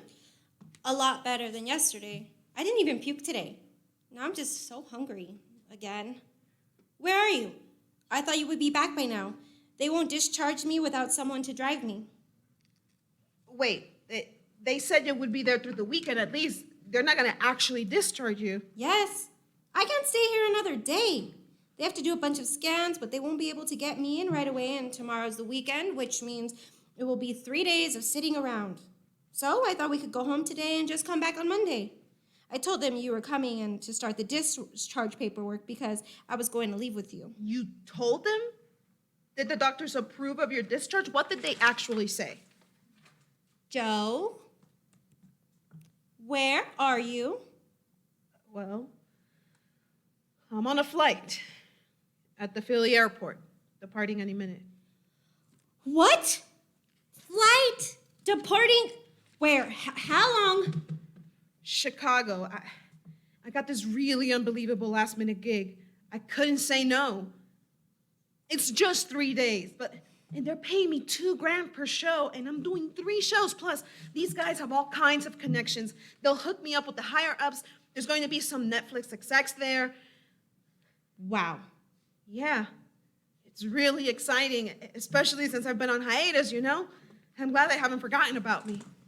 Ladies and gentlemen, welcome aboard flight UA-47. We're currently third in line for takeoff and are expected to be in Carlos the air recommended me in to the approximately producers. 7 minutes. He shared this time. video that was trending, and they thought that I was interesting. I'm doing their Valentine's Day special, which is great because my dating jokes are horrifyingly funny. Apparently, this dude on the lineup got dropped because he got caught sexually harassing someone or something. I wasn't too caught up on the details. I was just like, yes, you know, what? Get me in there. I don't even, you said you'd be back in the morning. I don't even know what to say to you right now. You could say, congratulations, big sister. You've been working really hard, and despite some unexpected setbacks, it's all finally starting to pay off. You really are selfish. Josefina Yeah. scoffs and pulls herself up. La Egoista. That's me. That's what Mommy used to always call me. I guess I might as well embrace it. I tried the selfless thing, and I don't think I'm too into it, to be honest. So you're fine with leaving me here to rot? I am not leaving you there to rot. I don't know why I'm surprised. You left me with I'll be Mommy when back she in was 3 dying. days. You left me when I was a kid to go live your glamorous life as a comedian. Stop putting quotations around it. Mommy always used to do that, and it drove me nuts. Why would I ever want to be around you or her? Oh, I don't know. Maybe to help me? You saw how horrible she got in the end the few times you were here. You talked about it in your act. And you didn't hesitate to leave me with her. I know you and Mommy had your differences, but she was dying. And you had better things to do. You left me with her on my own. And then months would go by and I wouldn't hear her voice unless I called you. One time I told myself I wouldn't call. I would wait to see how much time would go by before Josefina actually called me to see how I was. And 4 months went by. 4 months. How? How do you let 4 months go by without checking in on your sick mother and your little sister? Josefina opens her mouth to retort. She rethinks something rare. You know what it was like for me in that house, Bet. And you know you didn't give me a choice but to be perfect. Not me. She didn't give you a choice but to be perfect. Josefina looks around and smiles awkwardly, presumably at the other passengers who are listening to her raise her voice. I'm sorry. I didn't know you. I didn't think about you. I didn't. I couldn't. I'm sorry. I promise I won't disappear into the abyss again, okay? But you can't expect me to put my life on hold forever. We both thought, or I guess falsely hoped, that this would be a thing that would resolve itself in a few months. Even the doctor said. Even you told your bank you would be gone for 3 weeks. But that's not. You're getting worse, and then better, and then worse, and we're in this for the long haul. And I have to fill myself up every once in a while. I can't just give up on me to take care of you. I wish I could. I wish I was the kind of person who just gives and always has more to give, but I'm not. And I don't want to be. I don't want to be selfless or selfish. How about self-equal? Self-equal? Yeah. You know, put the oxygen mask on yourself first. I'll get a good check for this bet. $6,000. This is for both of us. Pay off the last bit of your ER bill. I can get you one of those hospital beds that goes up and down for your room. Betsaida makes a face like, ooh, that might be nice. Ladies and gentlemen, we ask at this time you please fasten your seatbelts and secure all baggage underneath your seat or in the overhead compartments. We also ask that your seats and table It's trays just are in 3 the days. upright I know it's position for scary, takeoff. I'm not scared. I have Jehovah with me. Oh, cool. Tell imaginary daddy I said what's up. I wish you believed in something. I believe in plenty of things, but you just never asked me. I believe in karma. Treat others like you want to be treated. I believe in energy. I believe in astrology when it's right. I believe in the multiverse. I believe there's probably a version of us out there that has figured out a way to get along. See? Plenty of things I believe. I really believe she would live, Joe. We both did. I know I have to accept the path Jehovah has laid out for us, but I thought she would live. Even as she got sicker, even as the updates kept coming back negative, I thought, she'll live. She'll thank me for putting up with her when she was at her worst. She'll live and she'll show everyone how far strong faith can take you. But she died. So how can I believe that I'll get better? How can I trust that anything happens for any real reason? I have no idea. Maybe there isn't a reason. Maybe we just aren't that special. Maybe there's comfort in that, some freedom. Yeah, maybe. The nurse is supposed to be here soon, and now I feel so stupid. I'll have to tell her to keep the paperwork. At this time, please turn off all personal electronic devices, including laptops and cell phones. Smoking is prohibited for the duration of the flight. Thank you for choosing United Airlines. Enjoy your flight. You should probably go before they start yelling at you to turn off your phone. Yeah, I'm gonna end the call. Okay. I'll be here. Hungry, but can't eat. Sick. Tired, but can't sleep. All alone. In the hospital. What if it snows? It's supposed to snow. I won't be able to see it. I don't even have a window in this room. Bad. Betsaida is almost crying. Josefina's resolve is dissipating and her guilt is mounting. The beep, beep, beep. The smells, the sick and dying smells. These sheets. This awkward gown rubbing against me and bunching all up my...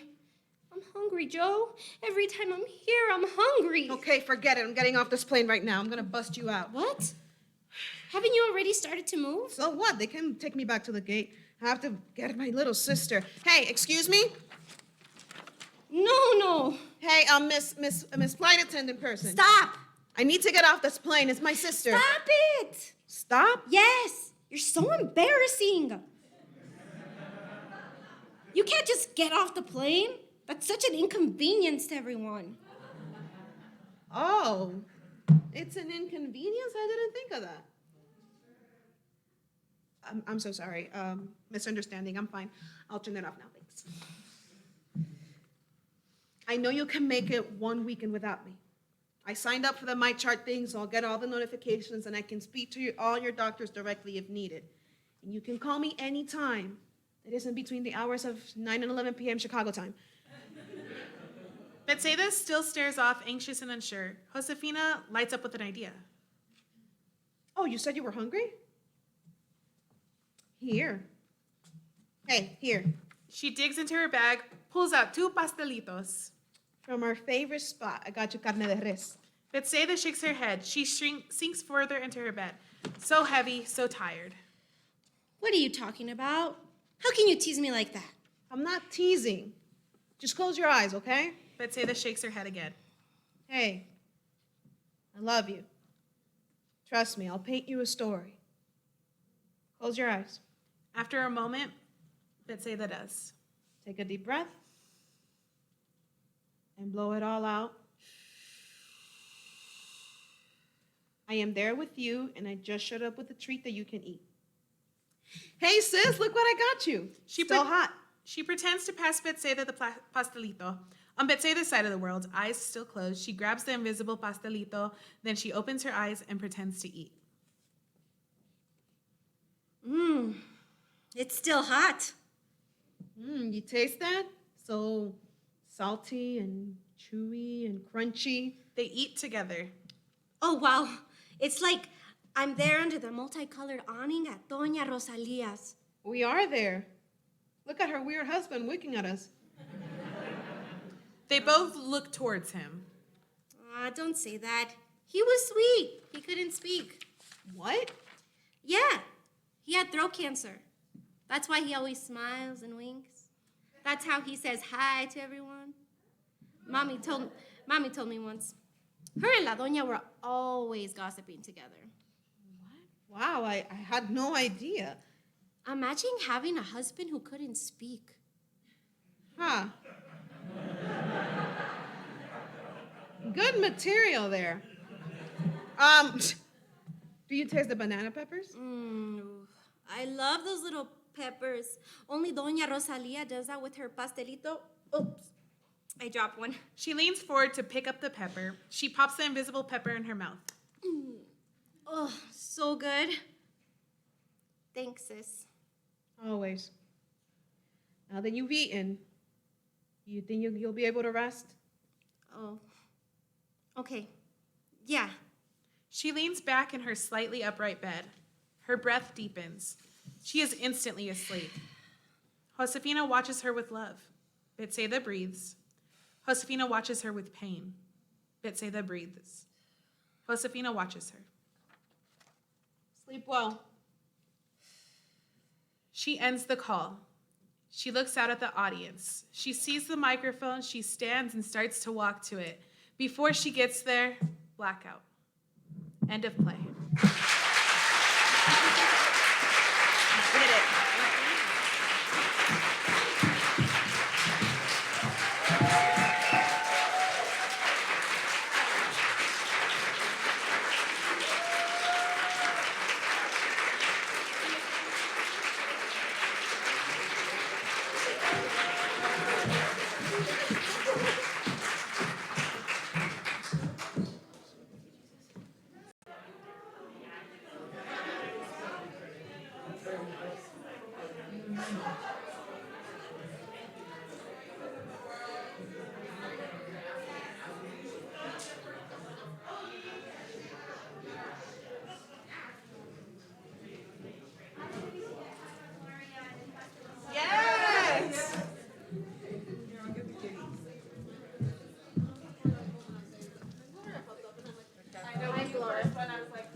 Oh, this is mine now.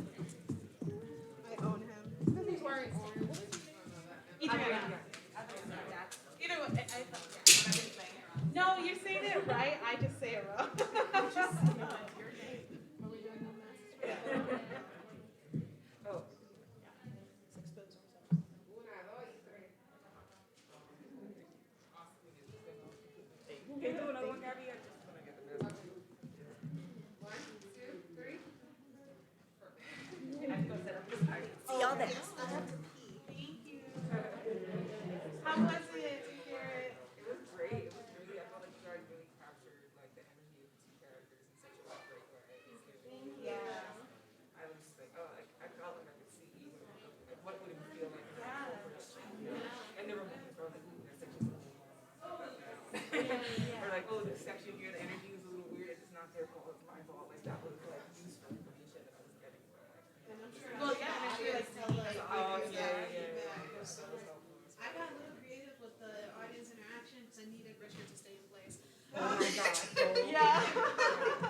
to the bathroom. I think Pastorito Peter's his character name, but I think he's Empanada Steven, as like a natural person. My hair looks so crazy. It's just gotten bigger and bigger. Yay! Yes! Y'all are sticking around, right? Yeah. Oh, Yeah, okay, cool. Yeah, I wanna go to the party too. Okay, great. I just have to take I guess, huh? You live here.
You don't have to clap.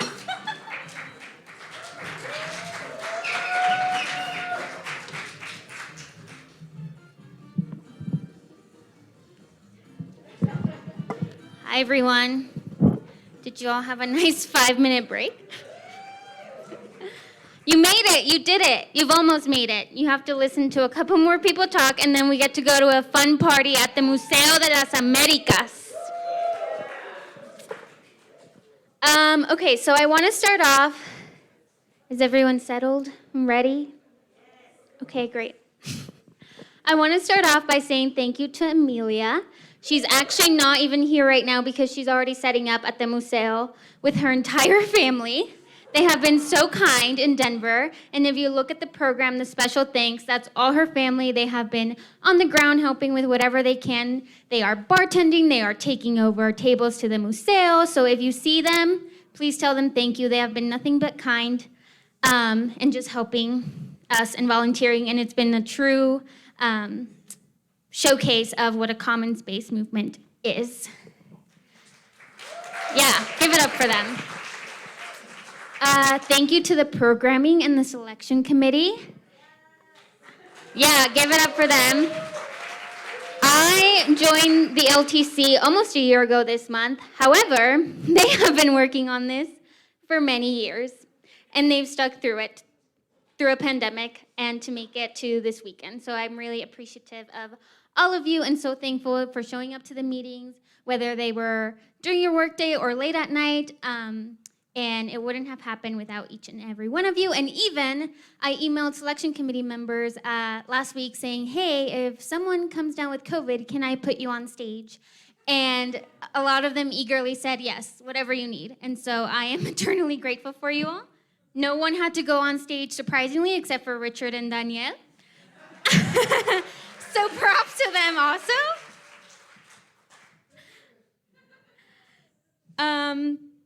And I want to say thank you to the entire Su Teatro team. Yeah.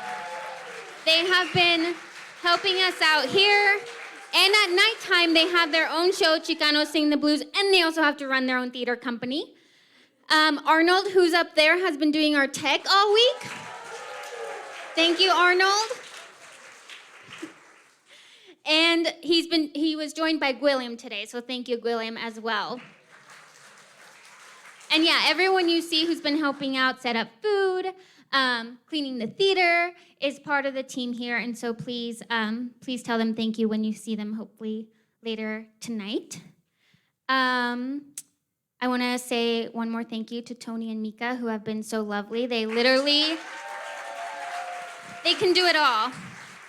They can do it all, and they have kept Amelia and myself alive. They just show up, and they're like, we have food for you. We know you haven't eaten. And they sneak us away. Yeah, no, it's really, really beautiful, and I've had the best week here, and I'm sad to be leaving, but I'm so grateful to have started this partnership and to be continuing it after this. Yeah. Okay, so now I'm going to ask you all some questions because we started with questions, and now you've had time to reflect, hopefully. And so, first one is, who is going to forward a script from one of our readings or in your flash drive to a colleague? Oh, yeah. Oh, yeah. Okay. Who is going to convince the Latinx artistic directors who are not here to produce one of these shows in their future seasons? Oh, yeah. Oh, yeah. Already, Abigail says already done. I'm eager to hear about that. Okay, who has a better understanding of what a commons is after these 3 days? Oh my gosh, amazing, you guys. I love it. Who wants to join the steering committee? Okay, that's amazing. Great. Email me, jacqueline@howlaround.com. We'll get you started. Okay, now I have a very important question. Who is interested in producing a play they saw this weekend in one of their future seasons? Okay, wait. Keep your hand up. Keep your hand up if you put it up. Okay, I see Amy Amy from Actors Theater of Louisville, can you tell us what play you're interested in producing? Okay, Amy's interested in producing La Egoista by Erlina Ortiz at Actors Theater of Louisville. Andrew? La Egoista at Cleveland Playhouse. Okay. Tony? La Carpa de las Fronteras, directed by Samuel Valdez at Su Teatro. Okay, who else had their hand up? Yes? Egoista and Exhaustion. Okay, anybody else? Y'all are gonna have to fight for these. Happily, he says. You can do a co-pro. Patrice? The Invocation of Selena. Yeah. I support that as a fellow Tejana. Okay, well, these artists are gonna be expecting emails from you all now that you've said it out loud. And it's recorded, so I will hold you to it. I hope you all enjoyed this weekend. I hope you have fun tonight. I'm going to talk a little bit later about what food we will be having and the vendors and all of that for closing ceremonies. Not for closing ceremonies, for our after party. But right now, I want to introduce Evelina Fernandez.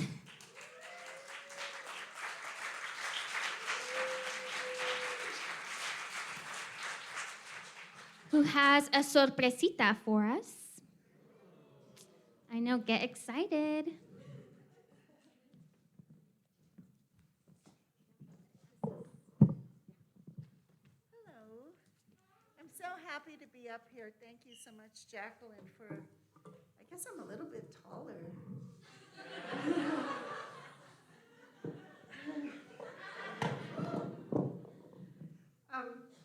Thank you so much, Jacqueline, for inviting me to be part of this program and to be introducing the Diane Rodriguez Teatrista Award.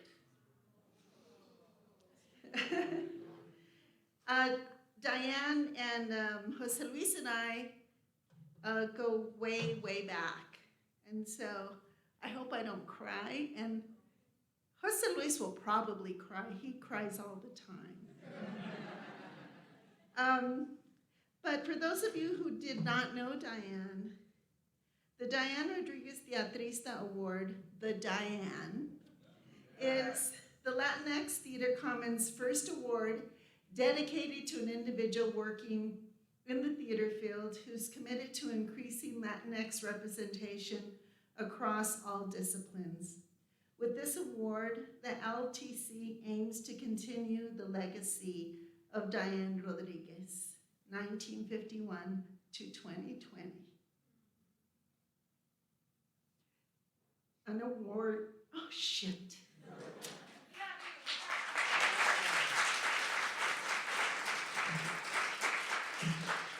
An award-winning multi-hyphenate theater artist who tirelessly advocated for other artists and opened doors for future leaders in the field. In a 2018 interview with the National Endowment for the Arts, Diane reflected, "I think that humor is the biggest weapon to change people's minds.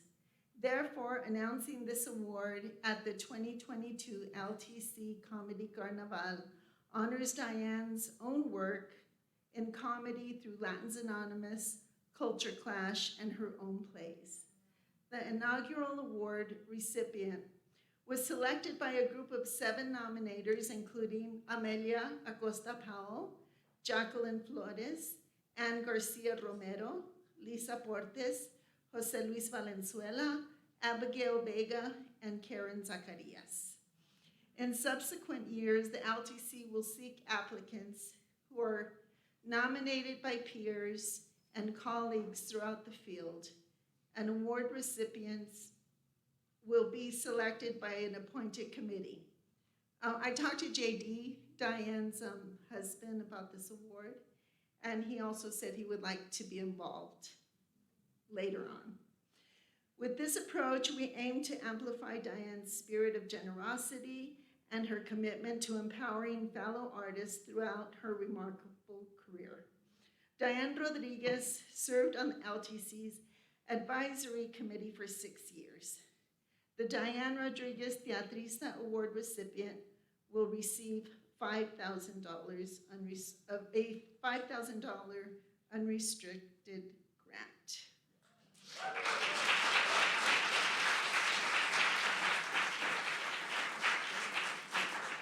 Yeah, so I wanted to, just so you can know a little bit more about Diane's essence, I wanted to share something that I wrote about Diane at a beautiful memorial that we had for her at the Center Theater Group in Los Angeles. So bear with me. And no voy a chillar, I swear. I knew you, sister, and you knew me. My red lips and hoops, sister. I wear black, but you like color, sister. My Chicano theater sister. My aspirational sister. My inspirational sister. My ambitious sister. My let me through the door sister. My I'll find another way in and I'll take you with me sister. My trailblazing sister. You made your beautiful mark, sister. A mark that crossed borders and genres, a beautiful scar. We run our fingers over and remember the battles, the struggles, the hope, and the laughter. My interior designer sister, you made a beautiful home, sister. My stylish sister, my playwright sister, my costume designer sister, my comedian sister, my director sister, my they won't let me direct here, fuck it, I'll go direct somewhere else sister. My mentor sister, my childless but mother to hundreds sister. My elegant sister, my beautiful indigenous sister, my we're both bochas sister, my ay sister, my cholas forever y que sister. We didn't say goodbye, sister. You came to see La Virgen and called out my name. I would have chatted longer. I would have held you tighter. I would have thanked you for all the love, sister. My por vida sister. My si se puede sister. Si se pudo sister. Soar through the heavens, sister.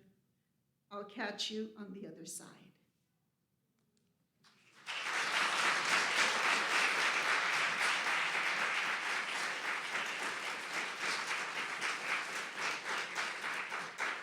So I have the honor of presenting the inaugural Diane Rodriguez Teatrista Award to Patricia Garza.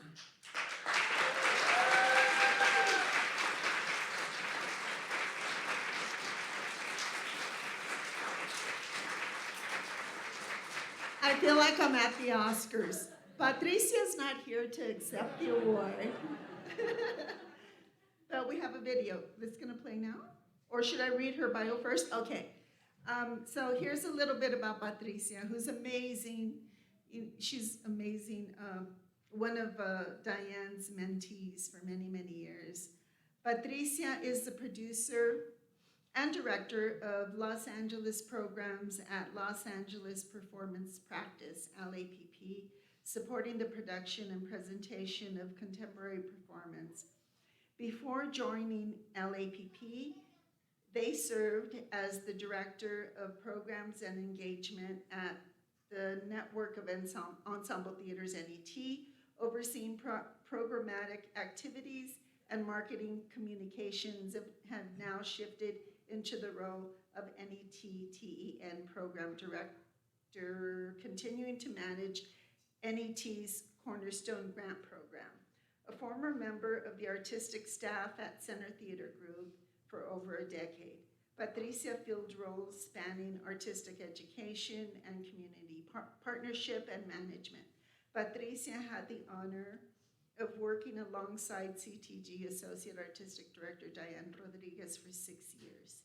Together, they engaged world-renowned international and local companies on multi-year projects focused on collective and ensemble creation. Patricia frequently speaks at public events, facilitates group conversations, and has served as a grant panelist for the NEA, Los Angeles Department of Cultural Affairs. They gotta give us more money. And the Los Angeles County Department of Arts and Culture, among others. Patricia's passion is working with other theater professionals nationally on issues surrounding anti-racism towards collective liberation with a focus on the LGBTQIA+ community through art equity. Patricia has an MFA, MBA in theater management from Cal State Long Beach, and a BA in English with a minor in theater studies from UC Berkeley. They reside in Tongva Keech, land known as East Los Angeles, with their wife and 2 adorable dogs. Okay, here's Patrice.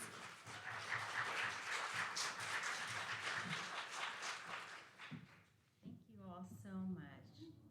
I've taken a brief break from COVID to be with you on video because I couldn't be there with you tonight.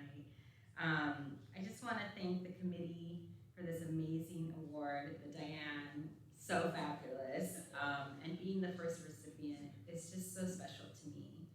I was on the phone with Karen, she was texting me about the award, and I instantly kind of started tearing up, which if you know me is pretty rare.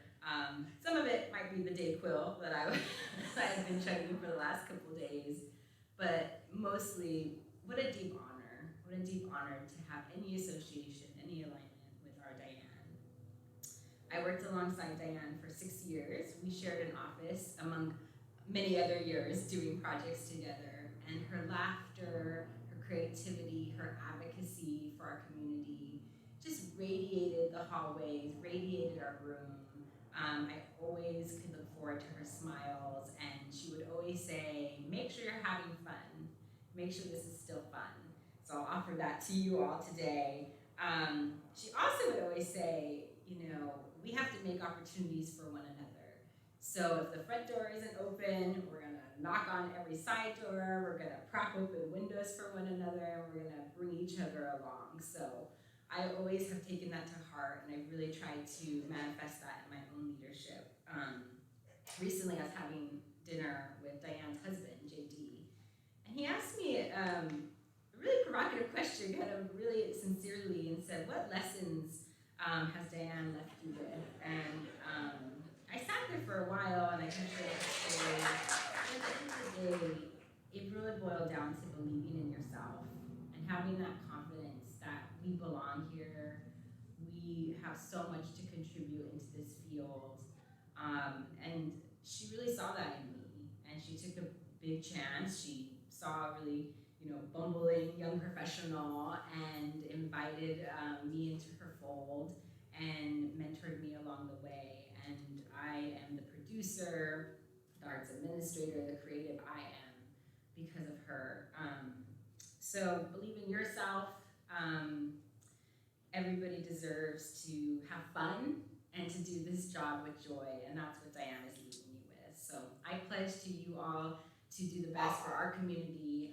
My dog is agreeing with me in the background here. And thank you so much for this deep, deep honor. I wish I could be there and give you all lots of hugs, but hopefully when I feel better, we can see one another again. Thank you so much. Have a great rest of the time there.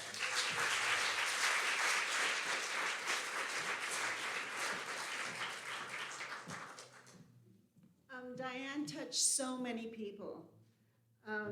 She was a mentor to so many people. So we want to give an opportunity to anybody who would like to come up and give some besitos to Diane. If anybody wants to come up. Don't judge yourself. Just come up here. Come on.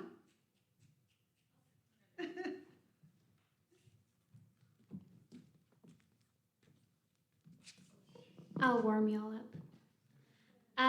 I didn't know Diane very well, but I did get to meet her at the 2016 TCG conference.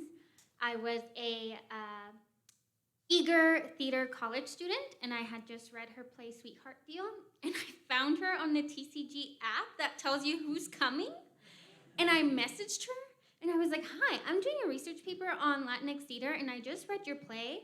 Can I interview you? And she messaged me back. And she said, yes, of course, here's my number. How did you find my play?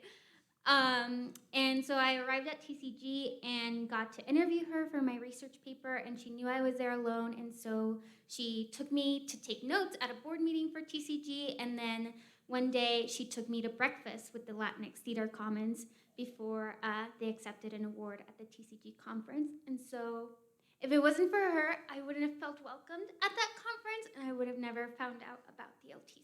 And so I'm very grateful for the impact she's made in my life, and I wish I would be able to tell her that in person.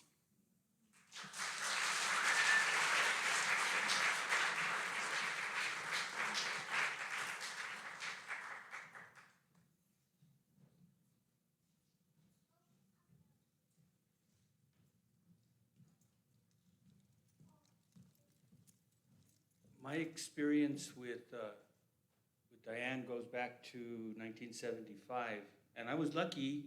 I got to see Teatro Campesino, excuse me, doing La Carpa de los Rascuachis, and they were coming into town to perform by the guys who actually started this theater.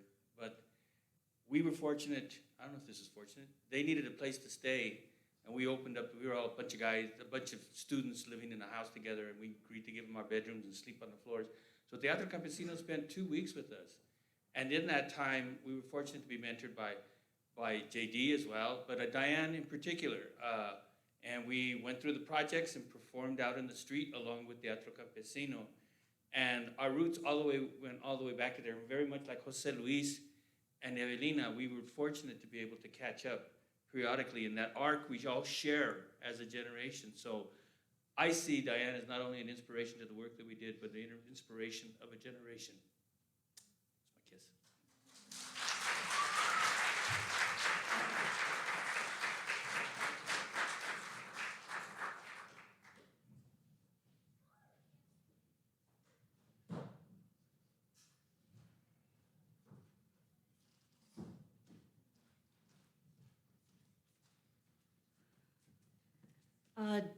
Diane. I met Diane in 92, Alida. We were second cast of Latins Anonymous. And it was, of course, an amazing, life-changing experience for her. She was our director and, of course, the writer, and we continued to work together years and years after that. One of the most profound and just amazing things that happened with us was that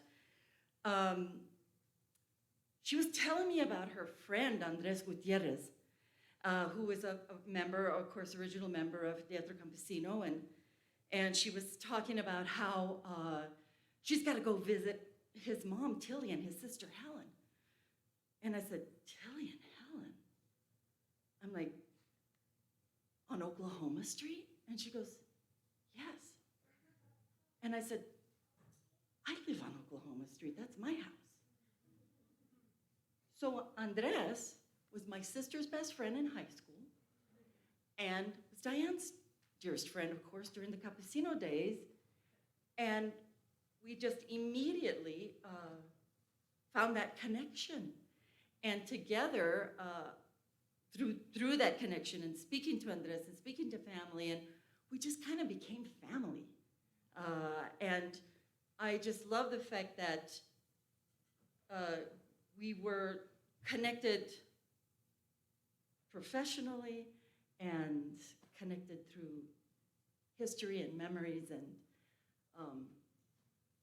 every year, I lived in New York for many years, and every year, she'd come and call me and say, hey, let's go see theater, let's go see this. JD's coming, or Deborah's coming, or Luis is coming. She always made time for me.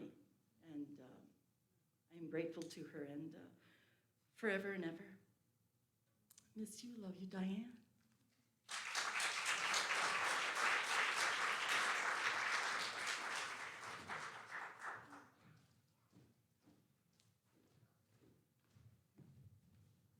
Well, I'm not used to speaking in front of people, and I got encouraged by our friend Erlina to say, don't judge yourself, so I'm here to give testimony, which is similar to Jacqueline's, but back in the mid-80s, when she and Luis Alfaro were at the Mark Taper Forum, and I was a graduate student at UC Irvine, I didn't know anything, and she was very kind and welcoming, and really embraced me as a graduate student at the time, and really opened my doors, in terms of a researcher saying, you can't just be sitting out there being a scholar. You have to get in here in the theater, and you have to really see what's going on in the theater as a scholar, but also have empathy and understanding of the artistic process.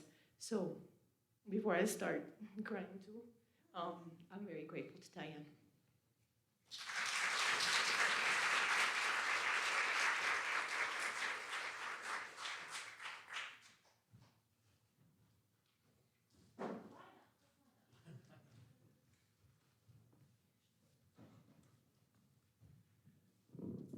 I probably have known, probably knew Diane the least well.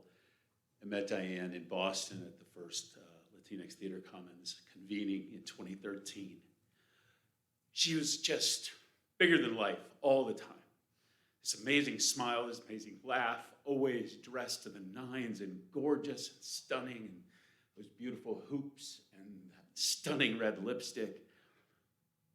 And she was also at one time president of the board at TCG, and I had a very uncomfortable conversation with a white colleague who I had mentioned that I wanted to be on the TCG board, and he had been on the TCG board, and he said, well, that's never gonna happen.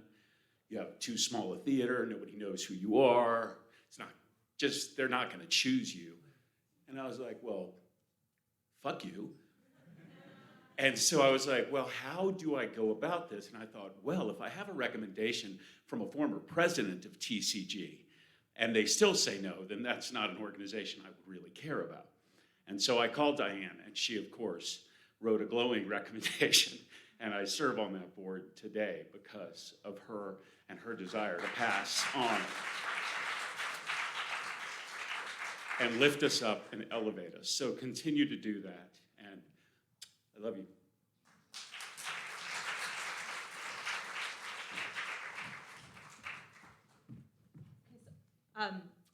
First want to acknowledge Diane was like, mothered a lot. You said mothered hundreds, and took a really like special interest in specifically Latina producers, and was like kind of mean and hard on us sometimes, like a good way, I mean. But I'm gonna tell a funny story because I don't want to get too sad. So I've known Diane since I was 22. When I was in my mid-20s, I was really lucky and fortunate, and probably just it was probably a mistake, honestly, on a form, and I got to go with a bunch of people and be in the US delegation to the Santiago Amil Festival in Santiago, Chile. And, didn't know folks there, and she always took us under her arm and was like, let's go to dinner, let's go here. Let me make sure that you're seen with me so that people will then come talk to you. So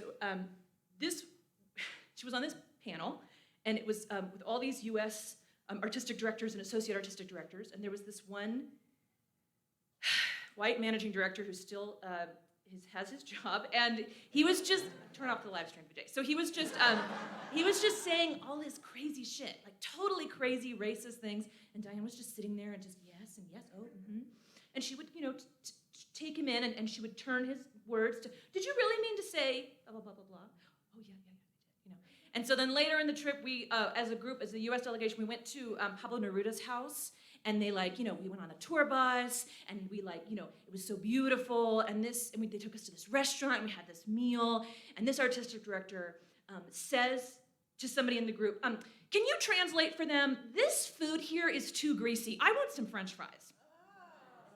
And Diane was like, no. She was like, she just had her eyes and she goes, and they translated it and somehow they got French fries for this man who was still employed in the American Theater. And literally every time I saw Diane after that, she would look at me and she goes, would you like some French fries?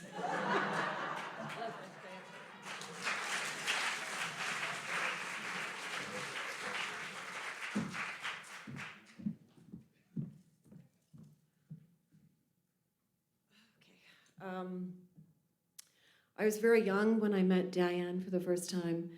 I came in to audition for her for Latins Anonymous for the second performance ever, and she was very proud to be directing her own work, the work of all of them.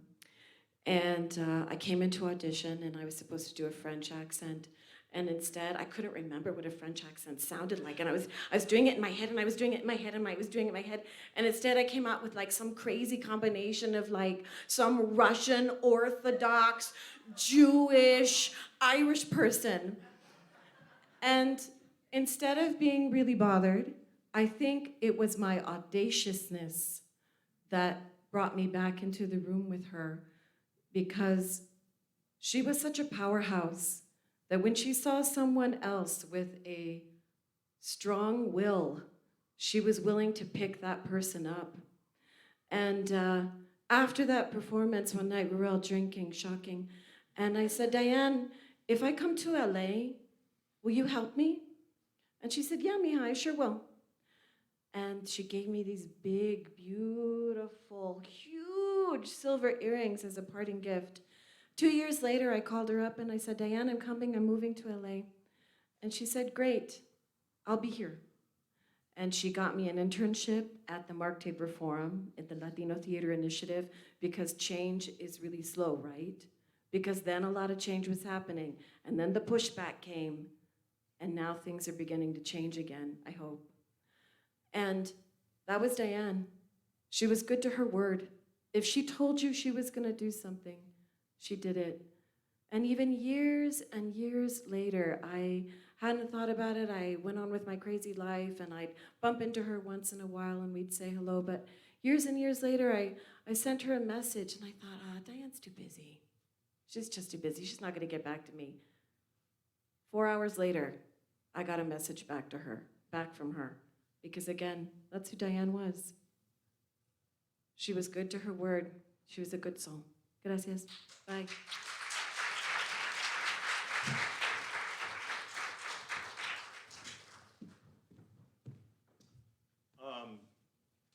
So I have been around since pretty much the beginning. Boston was the first time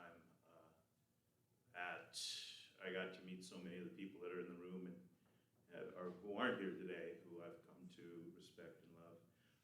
But I've always felt a little, for my own, this is my own shit, but always a little on the outside of the fabulous people that are part of the LTC. But Diane had a way of making you feel like you were family from the get-go. And I remember at that conference in 2013 in Boston, 2013, is that when it was, right, in Boston, when we were in Boston? And we had these little breakout sections, and somebody needed to take notes, and I certainly wasn't gonna volunteer. I felt like, I was just happy to be there, And she immediately goes, Rich, why don't you take notes? And so I'm taking notes, and through that whole thing, I felt like she was pushing me to be more than I was, she was helping me find my voice in that moment. And I'll never forget that moment, because in so many ways, it was a reminder that I have a place at the table, and that she always reminded me of that, including the way she greeted me every time after that I saw her. And I'm like, how does this lady even know who I am, and why does she care? But that's who she was. She saw something in everybody, and she brought you along, and I'll forever be grateful to her for that, and for that reminder that we all have a voice, and we all have something to contribute. So, thank you.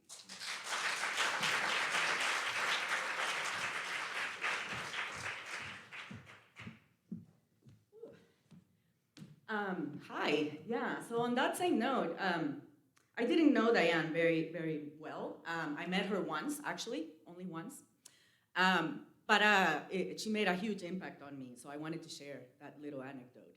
I went to the LTC Encuentro in LA, and I was new to California. I had just moved to California and had gotten a job at Fresno State, where I'm still teaching. And so I was there feeling very vulnerable because I didn't know anybody. And we were put in a working group together. And so she asked me who I was. So she asked me for my name, and I said, I'm Gina, I'm in Fresno. And I saw her taking me in, like memorizing my name, and her eyes were just so deep, and she was like making a note of who I was and what I was doing. And I felt seen, and it was very powerful because that was my very first time around all of you. And you feel a little vulnerable and kind of lost. But she just saw me and memorized my name. And then throughout the whole event, when I kept running into her, she would say, "Hi, Gina," right? Like she knew who I was. So even though I only spent very brief time with her, I consider her a sort of a mentor, because that was just so powerful to have somebody see you and recognize you and be like, oh, here you are. So I wanted to share that. Thank you. Thank you, Diane. We miss you.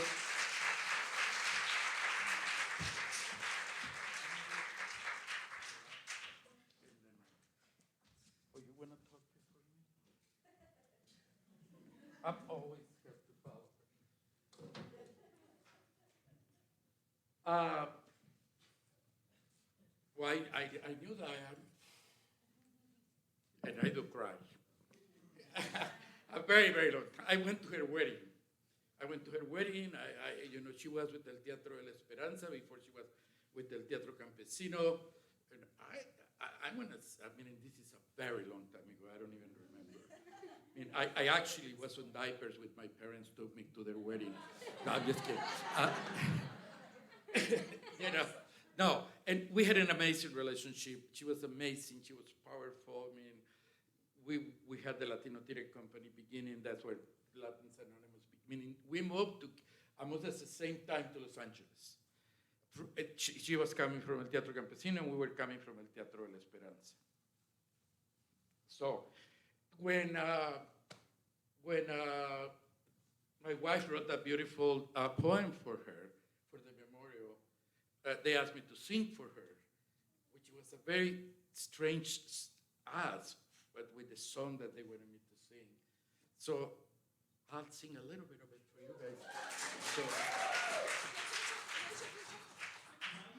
guys. No, that's not the reason you're here. I don't even know how to play the guitar, but I think it's in La. But it's a song that Tell them that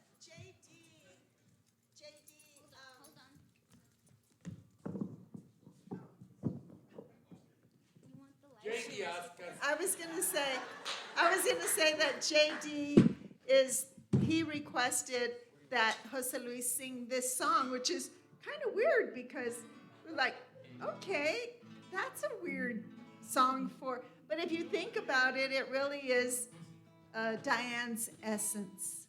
So this is the song he sang. Go ahead. So I haven't sang since then. And I used to sing when I was young with Yolanda, my beautiful Yolanda. So please help me, because I'm not sure that my voice is even gonna get there.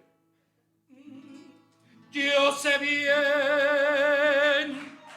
que estoy afuera, pero el día en que yo me muera, sé que tendrás que llorar. Dirás que no me quisiste, pero vas a estar muy triste y así te vas a quedar. Con dinero y sin dinero hago siempre lo que quiero y mi palabra es la ley. No sabe tocar la guitarra, no tengo trono ni reina, ni nadie que me comprenda, pero sigo siendo el rey.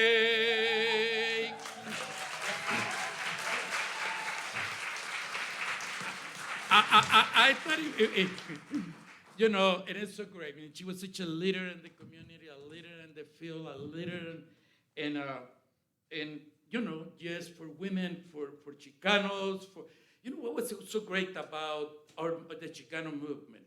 That we were, before anything, we were Chicanos. And I'm a Mexican from Mexico. I'm one of those who actually infiltrated the Chicano movement, okay? But, I mean, thinking about great leaders in the community, Diane, she was a Chicana before she was anything else. And she was for Chicano theater all the time, which was so amazing. Thank you, Tony. You know, Tony, you know, we know, I was trying to figure out when we met. He's trying to say that it was in, you remember, Yolanda, you guys came to San Jose early on. It may be like 73, 74, but remember, which you know, these were Chicanos from Denver coming to California. 76. And they were coming to California, and these people sang all these Mexican songs. And I used to sing when I was young. And I love their singing. But Debbie, where is Debbie? And Tony. So we will sing all these Mexican songs. Yolanda spoke Spanish, but Debbie and Tony didn't. And I'll say, Deborah didn't speak any Spanish. Tony, that makes the story more interesting. And I was, oh wow, these Chicanos are amazing.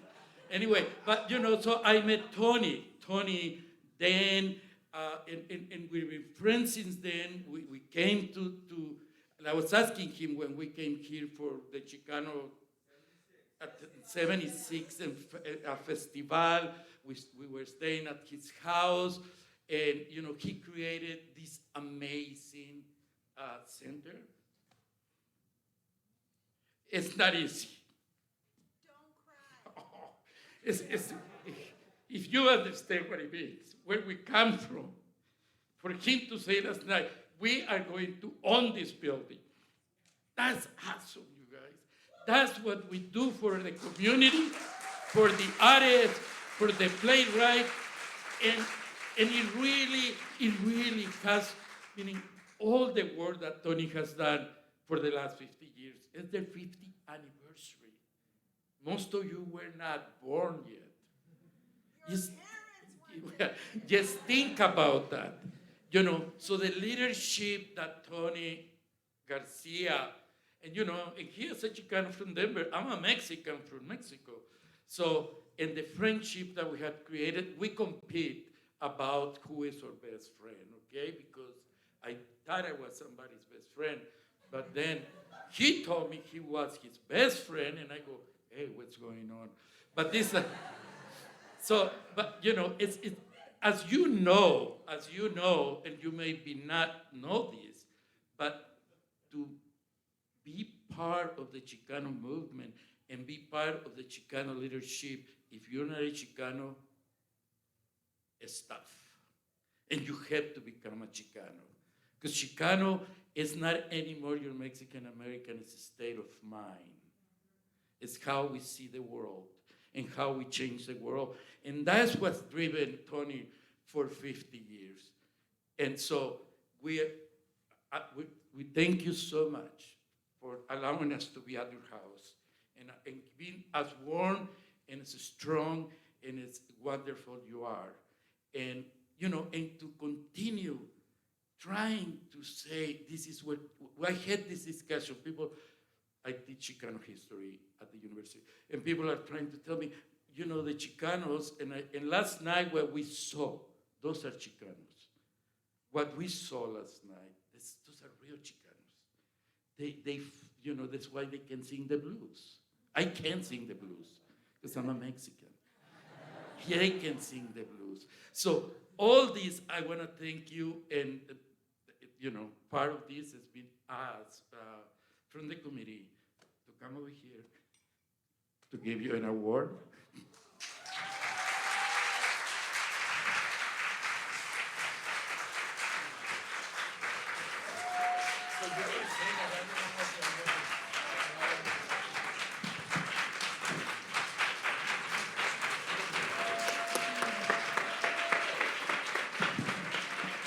Mika, you are being called to the stage.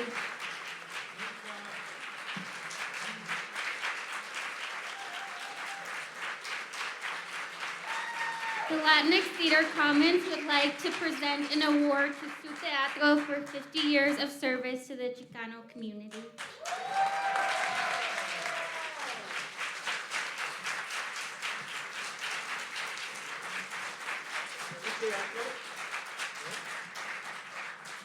I thought we were talking about Diane. I don't even know how that switched. But said Luis picked the key and then changed the key and then told me to stop. That was very fun. That was really reminds you of old times when we all just sang in different keys at the same time.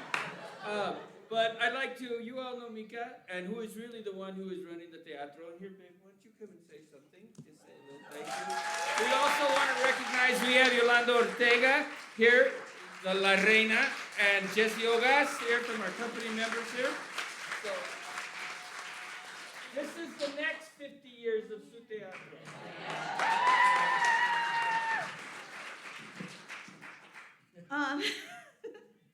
I just want to say thank you guys all for coming out this week. It's been tremendous. I have had our students here, we've had our actors here in this piece to just recognize that, like, the work that happens on a national level, the work that we've done, the Teatro Chicano community that I've been lucky enough to always have in my life, to know for my whole life, and to know that any city we went in, any place that there was another teatro, we could go there, and we had familia, and there was nothing else there. We were there to help, that we were there to support, that we had familia, and we were always going to be supported in the same way. So I am so thankful that you guys came to our home this year, and we've really had a great time. Thank you so much. Good job, babe.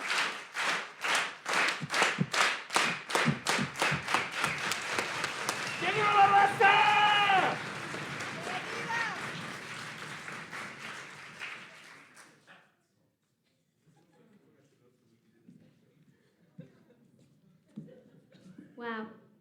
I just went on a roller coaster. I don't know about y'all. Should we all take a deep breath? Okay. Breathe in. 1, 2, 3. Breathe out. Thank you. So I'm almost going to let you go. But before I let you go, I have to tell you what the LTC is doing next, so that I can see you there. Our next event is a 2023 Director and Designer Colaboratorio, which will be in Portland, Oregon. And one of our co-champions, Daniel Jaques, is going to tell us a little bit about what the Colaboratorio is. Can I say it from here? Yeah, sure.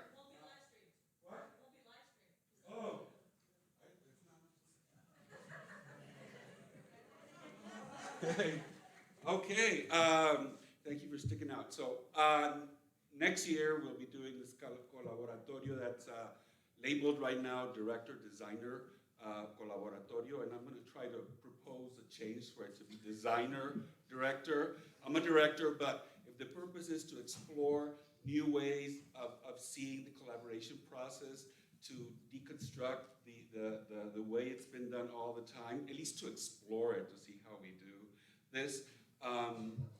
Let's change the name to Can we do that? Yeah. So we're going to get together in Portland for a long weekend. There's going to be about 35 people, directors and designers of all generations, of all experiences. And we're going to have workshops, classes, see shows, explore venues, and explore texts. We don't know if we're going to bring new plays in or plays that are already proven to work so the designers and the directors can actually sink their teeth without having to figure out what the, it's a different shop. There are different chops that we develop. And one of the pillars for the LTC is craft. So hopefully we can get together, get a great programming committee together, and great selection. So be prepared to start volunteering for next year in June. Leave your schedules open. In June? We don't have a month yet. Oh, we don't have a month. That's probably because we don't have a space. We've been reaching out to several theater companies. Roy Arauz, right? Roy Arauz started this with an idea, like he wanted to be in somebody else's room to see their designer-director collaboration, to see how that grew. And Tara Houston, she jumped at the idea and took co-leadership on this.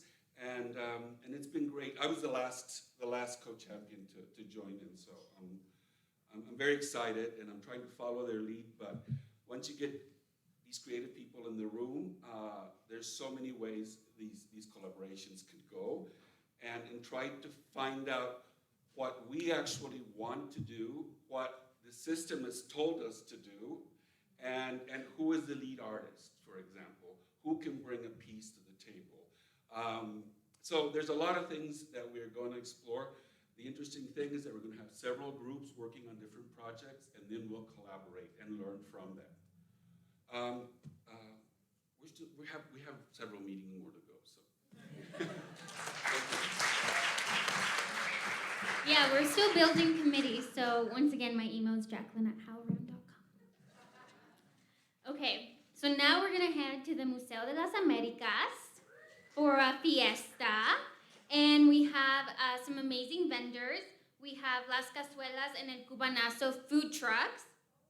We also have drinks of all sorts, and then we will be having yummy cupcakes from Lala's Bakery.